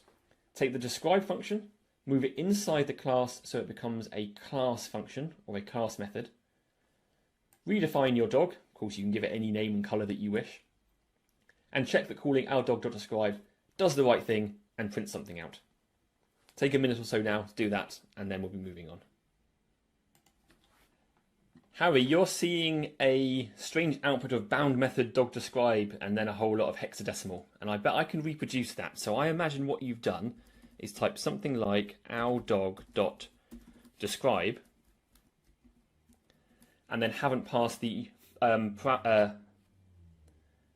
brackets afterwards. So if I run that, I get a very similar thing. And this points to an interesting feature of Python, which we cover in more detail in our parallel Python course, and that is functions exist as objects in their own right. If you don't put the brackets afterwards, it tells you that thing you just told me about, that's a function, or as it calls it, a method that's been bound to the class. And so if we put the brackets afterwards, it does the right thing. So far, our dog is a little bit sad, really. It has a name and a colour, but it doesn't have any functionality. It can't do anything. It's entirely static. We create it, we give it a name and a colour, and then it exists in that form, changeless for eternity, or at least until we turn off our computer. We want to have the ability to represent data inside our classes which can potentially change over time. Something which is going to represent the state at one point in your program, you call some functions and it keeps track of things, and it has a different state at another point in your program. So we're going to make a new parameter or new attribute of our class, which, unlike these two arguments here, we're taken from the argument list, you can just make static data which is attached to your class. So we can make a new variable, self.energy. This is going to represent how much energy our dog has. Now, if anyone has had a dog, you'll know that they have a lot of energy. But we're going to pretend that initially our dog is always created with an initial energy of 1 in some kind of units undefined.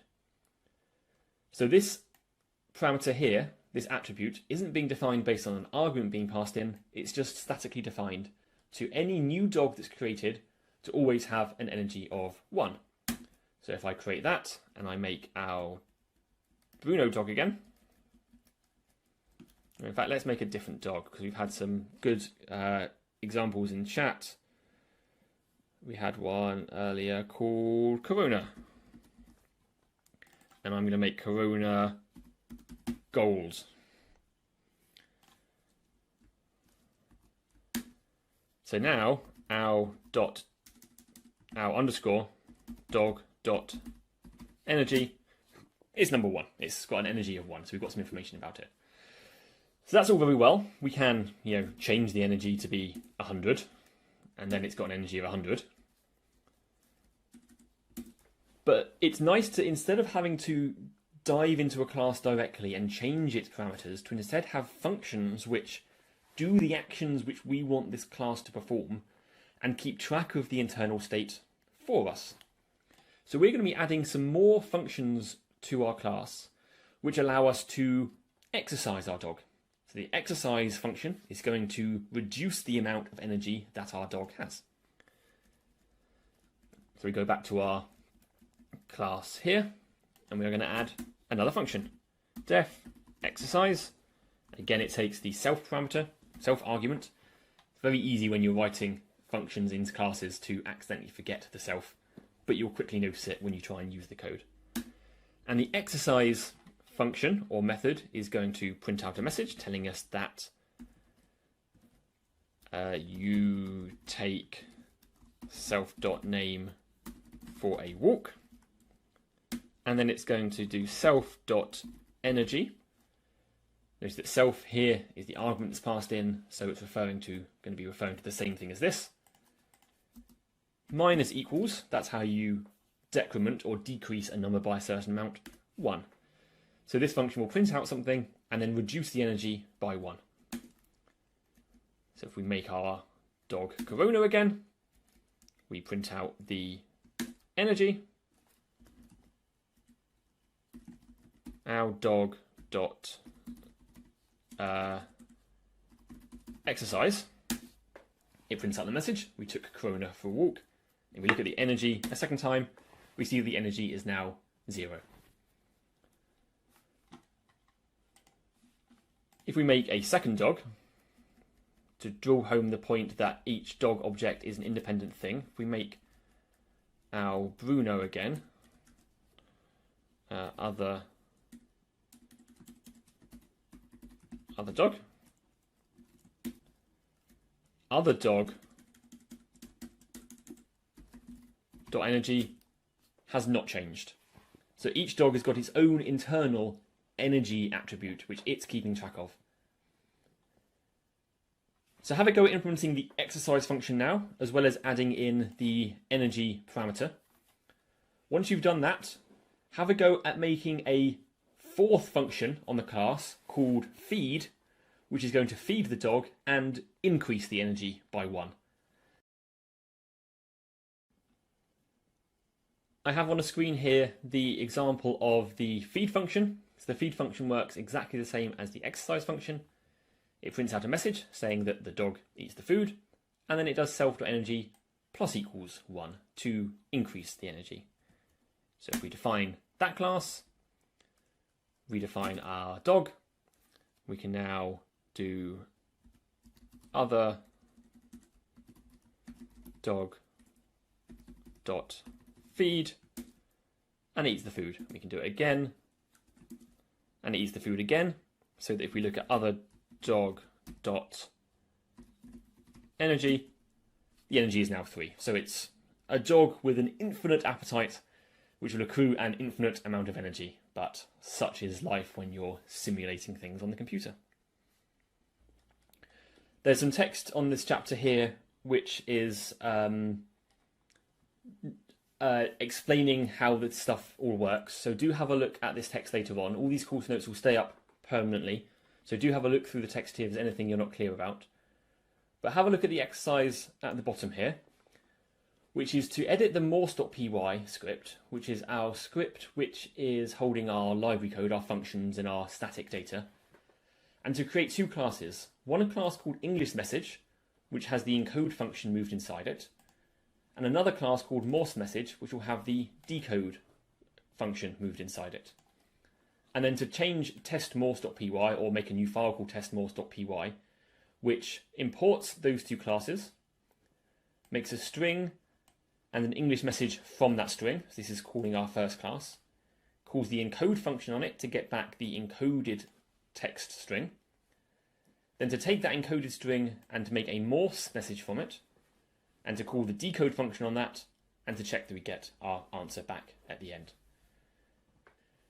Have a look at this exercise and see if you can create a class for the encode function called English message and a class for the decode function called Morse message. Again, there is an answer at the bottom of the section, so do feel free to have a look at that answer in case my description of the question isn't good enough, or if you want any help along the way. And likewise, feel free to post in the chat if you have any questions. I'll give you a few minutes for this one because it's a little bit trickier.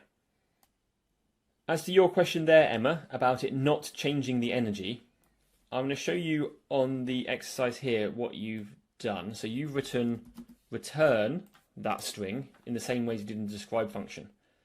And that means as soon as the exercise function gets called, it's going to return that string and the function is going to end, which means it's never going to get to this second line here. Instead, change it so that you write print as a function so that it prints that, outputs it, and then carries on to the next line, and that should then work. Gunar's asking, what if I don't put init in a class? So in the example here, if I didn't have an init function at all, it would still work.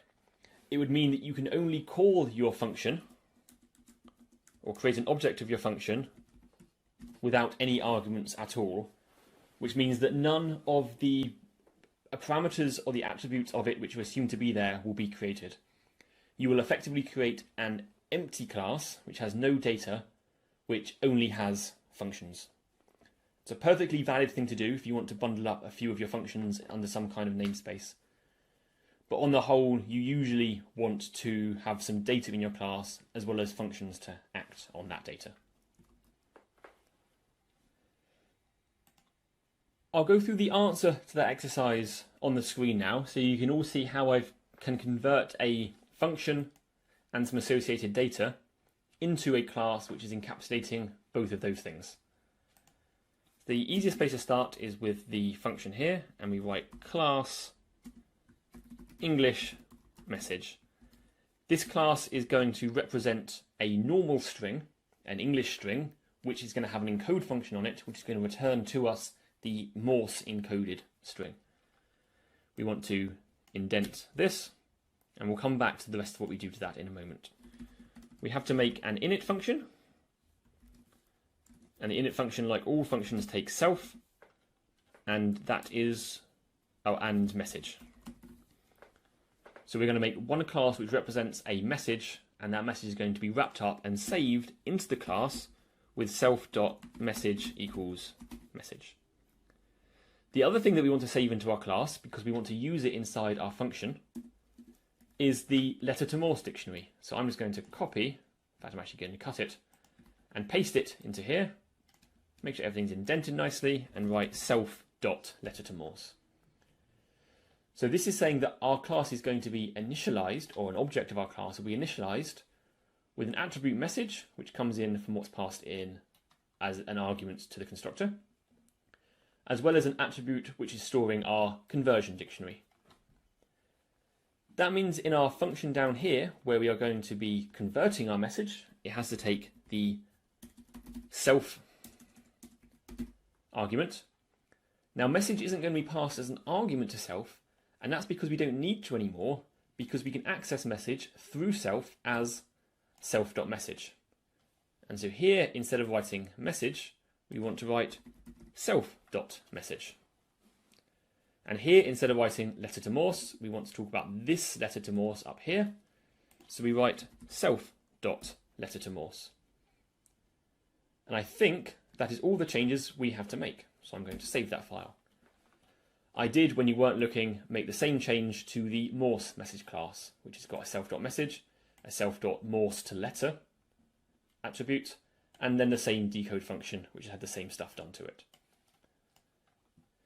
That means that we can come over to our test Morse file, which imports English message and Morse message. It's going to call the English message class and pass in a string. That is going to call this init function with message as the string, which will then be saved as self.message. It calls the message.encode function, where message is the object of that class we just created, which is going to call this function here, do the same stuff we've been doing so far, and return our message out at the end. That goes into code string. We can then stick that back into the Morse message class and do the same thing in reverse, where we call it, make a Morse message object, call code.decode, and then compare the two. So now hopefully when I run this over here,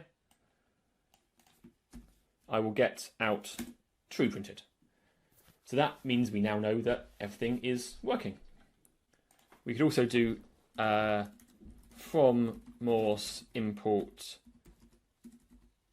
English message, English message. We'll do our SOS again. Let's call it M.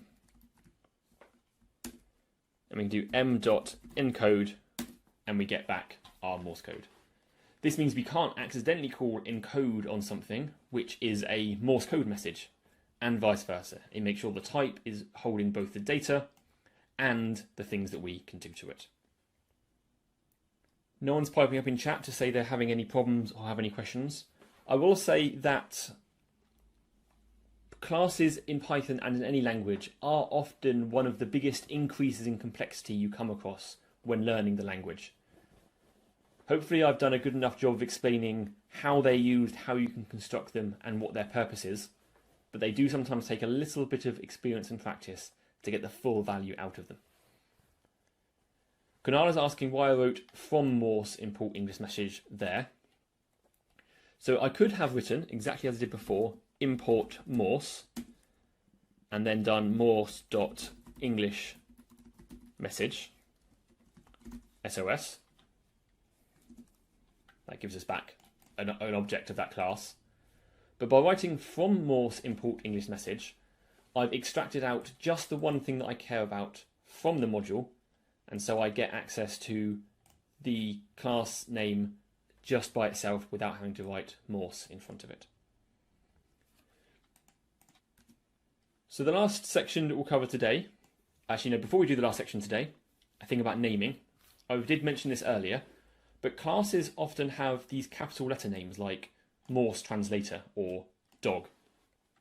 Whereas variable names and function names use this snake case. It looks like a snake because it goes on the ground and it's got sort of up and downs to it.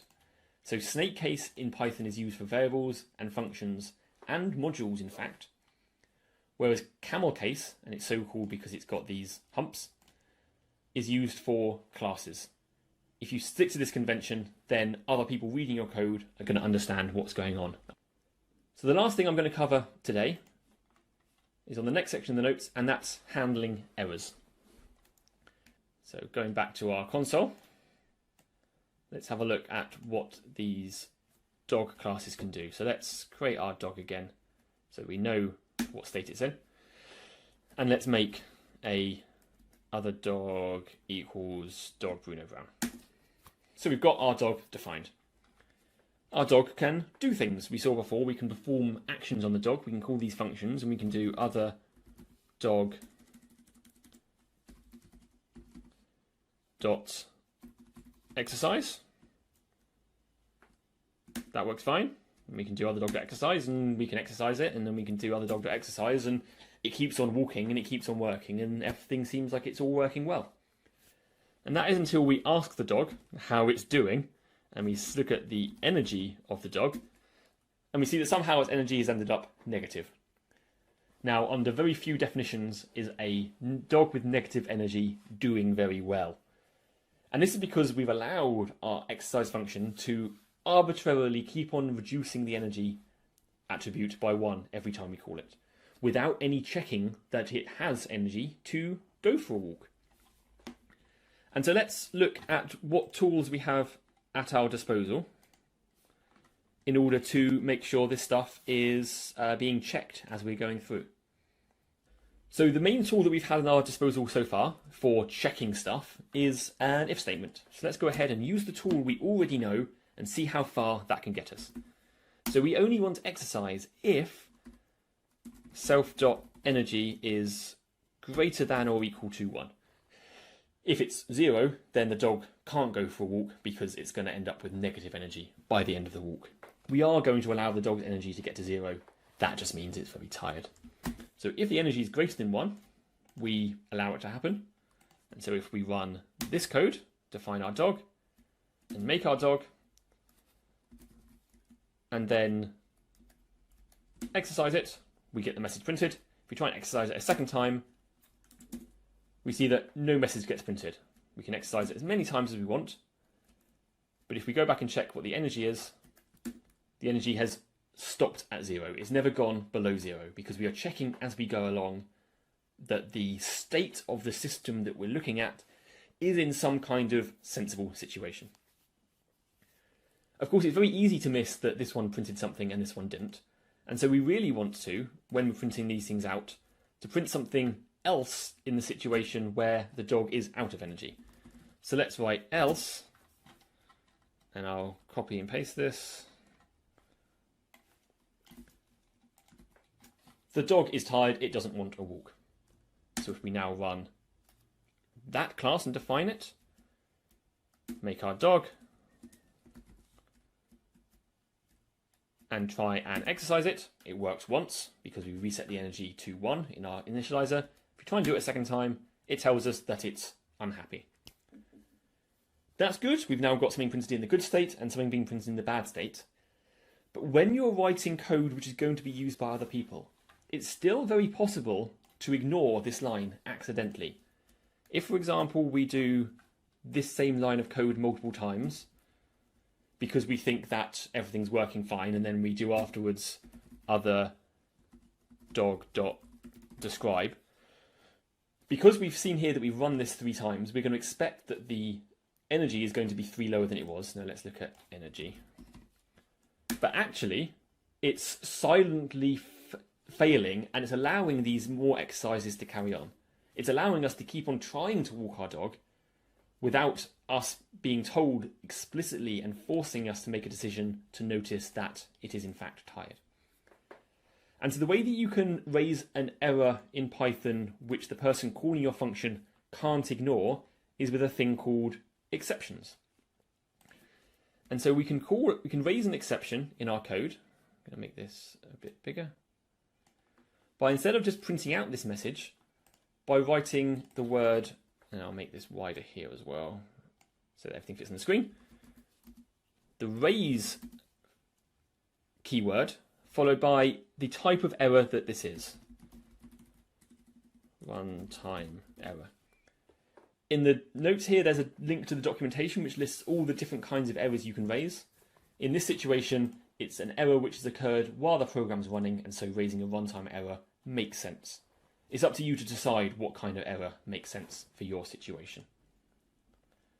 So now when we exercise that code and we make our dog, and if we try and exercise it too many times, we get an error raised, a deliberate error which tells us that a runtime error was raised and the dog is tired. If we look at where the lines of code raise the error, we see that it's telling us in the exercise function on line 15, we raise the error, but that was called from these lines of code here, which are these lines of code here, and you see it's stopped on line 2. It's tried to exercise it this second time, hasn't been able to, and so these other 2 lines of code here will never ever run. It's forcing us to make the decision about how we deal with this problem. Now there's a few ways that you can deal with an error that's being raised like this, but one of the most common is using what's called a try except state. A try except block is going to try and run some code, but if an exception or error is raised, it's going to allow us to run a different bit of code to kind of deal with the error that we're seeing. So we write try, and then we put this code in here. I'm going to try and do this, except if there's a runtime error raised, in which case we are going to print something out. And see, now when we run this, it says something went wrong. So this code was attempted to be run, a runtime error was raised, and so this message gets printed out. That's good, we were able to catch the error and deal with the situation, but we've lost the information about why it failed. And so what we can do in this situation is take the error that was raised, capture it, and give it a name by writing as E. Then if we turn this into an F string, we can put E as a parameter inside the F string. So now when we run this, we get something went wrong with trying to access the dog, and then the contents of that error printed out. So printing a logging message when you've got an exception raised is a useful thing to do, but in some situations you can actually deal with the error and fix it in that situation. So for example, we have our try block still, but here inside the exception handler, this except state here, if the dog has run out of energy, we can try and feed it. And if we feed it, then we will be able to exercise it. So we've tried to do these lines. If any of them fail due to a lack of energy, then we end up in this block, at which point we can feed it and try and exercise it once more. So when we run this, we see that one of these lines failed, presumably the first, because we never saw an exercise line be printed. It's gone to this section here, where it has fed the dog, and then it's able to successfully take it for a walk without any further exceptions being raised. So for your homework after this session is to take the ideas that we had here with catching errors and raising them and apply them to the encode and decode code that we have inside our Morse code translator. If you try and translate code in Morse code which contains exclamation marks or @ signs or pound signs, anything like that, it's going to fail. So the exercise at the bottom of the handling errors chapter, I'll leave as homework for you, and it's to take this same idea of try excepts to catch the errors as they're raised and to practice applying the try except statement to them to make sure you get a sensible error message printed out. On the very last page on the notes, there's a link to our summary, which goes through what we learned today, as well as some links to the notes for some of our future courses. So do feel free to have a look at the notes for those and sign up for any of those courses if we're running them in the future. With that, I'll just say again, thank you all very much for being here today. Really great session, and I look forward to seeing hopefully all of you in one of our future courses. Bye-bye.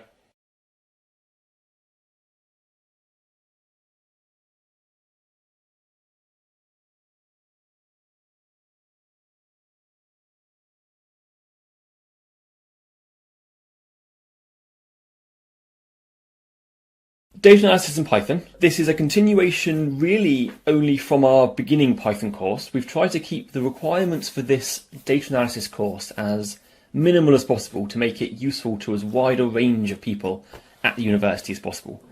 We don't want people to feel they have to be an expert in Python before they can start using it for making their job and life easier. So we only require a relatively small amount of Python experience. But that said, there might be some things in this course which are new to you. So as we're going through, do feel free to ask in the chat if there's a particular piece of syntax or a particular function that we're using that you're not sure how it works. Please do post a message and ask for a bit of clarification, and we'll try and help out. In order to run the session today, in the previous classes, we've been using Jupyter Lab, which we've installed through Anaconda. Jupyter Lab, we've been writing text files with our Python scripts in, and then running them in a terminal. In the session today, we're going to be using a tool called a Jupyter Notebook. Now, it's possible some of you have used a Jupyter Notebook before, so just to get a bit of a sense of the room, could people post in the chat whether they have or have never used a Jupyter Notebook before?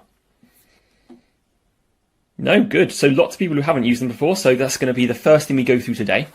Those who have used it before, this first 10-15 minutes or so, feel free to follow through it as well. Otherwise, since all the material is self-guided, you can just carry on through to the next section without waiting for me to get to it, if you so wish. So the first thing to make sure you've all got is Anaconda Navigator, all started up and running. So I'm just going to give you all a minute or so, or 30 seconds or so, to start that up and have it running in the background before I carry on to actually starting the session. Okay, so hopefully you will have Anaconda Navigator started up now and running. It should look something like what I see on my screen here. You might have a slightly different list of apps, or you might have slightly different versions of things, but hopefully it's a similar kind of idea. Now, I said we were going to be using Jupyter Notebooks today. However, I don't want you to immediately click on the Jupyter Notebook launch button. If you do want to use that mode of launching Jupyter Notebooks, it's okay. It's going to work just fine. And if you feel more comfortable there, that's okay. But for the session today, we are going to use Jupyter Lab as the way to start the Jupyter Notebook server. I'm going to explain what these terms mean in a little bit. But if you go ahead on the Jupyter Lab tile, which is probably the first one, and click on the launch button, that should open up in your web browser, one that I prepared earlier, that looks something like this. So I'll just move those to the side so we can see both of them. So click on the Jupyter Lab launch, and that'll open up in your web browser something that looks like this.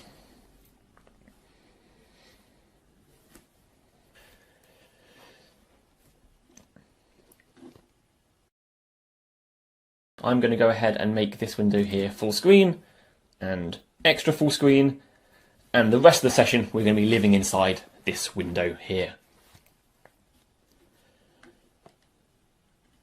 So Jupyter Lab is a web-based, I say web-based, it runs entirely on your local computer, but it works in your web browser, even though it's entirely local.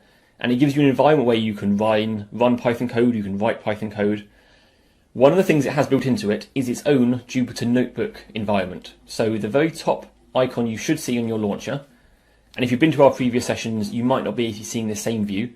So just go ahead and you might, for example, have something that looks like this. Just go ahead and close all the tabs at the top. That's perfectly fine. Click on the Python 3 icon under the notebook header, and that will open up a Jupyter Notebook which should fill the whole screen. So having clicked on that Jupyter Notebook Python 3 tile, you should get something that looks something like this. Now this is called a Jupyter Notebook. I'll just give you 30 seconds or 20 seconds or so to get this started up, and again, if any issues, post in the chat.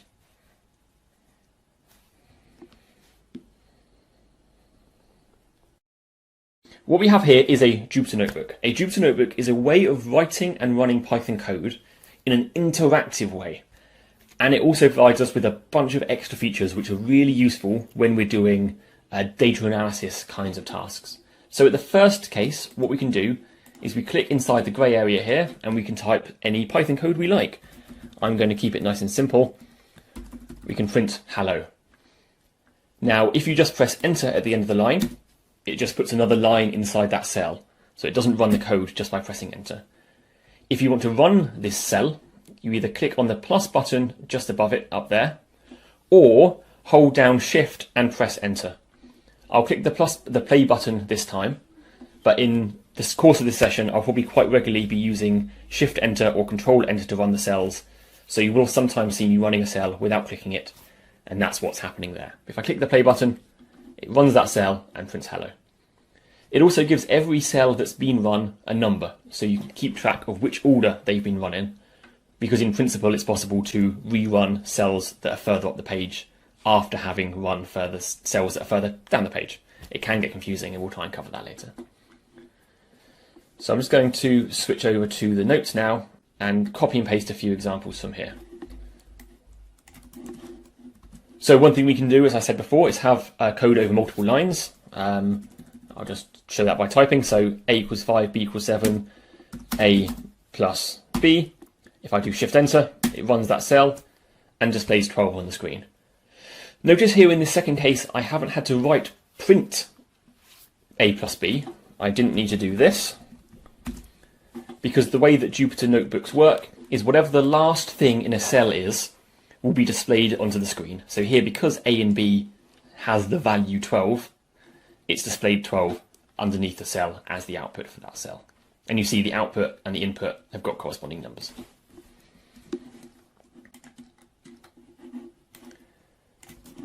As well as being able to run Python code as we have done in the script so far, it also gives us an extra ability to, didn't mean to make that small, there we go. An extra ability to display output from commands in a slightly more visually pleasing way. Now, don't worry about what this bit of code here does. We're going to be discovering how these things work throughout the session today. I'm just going to make my font a bit bigger.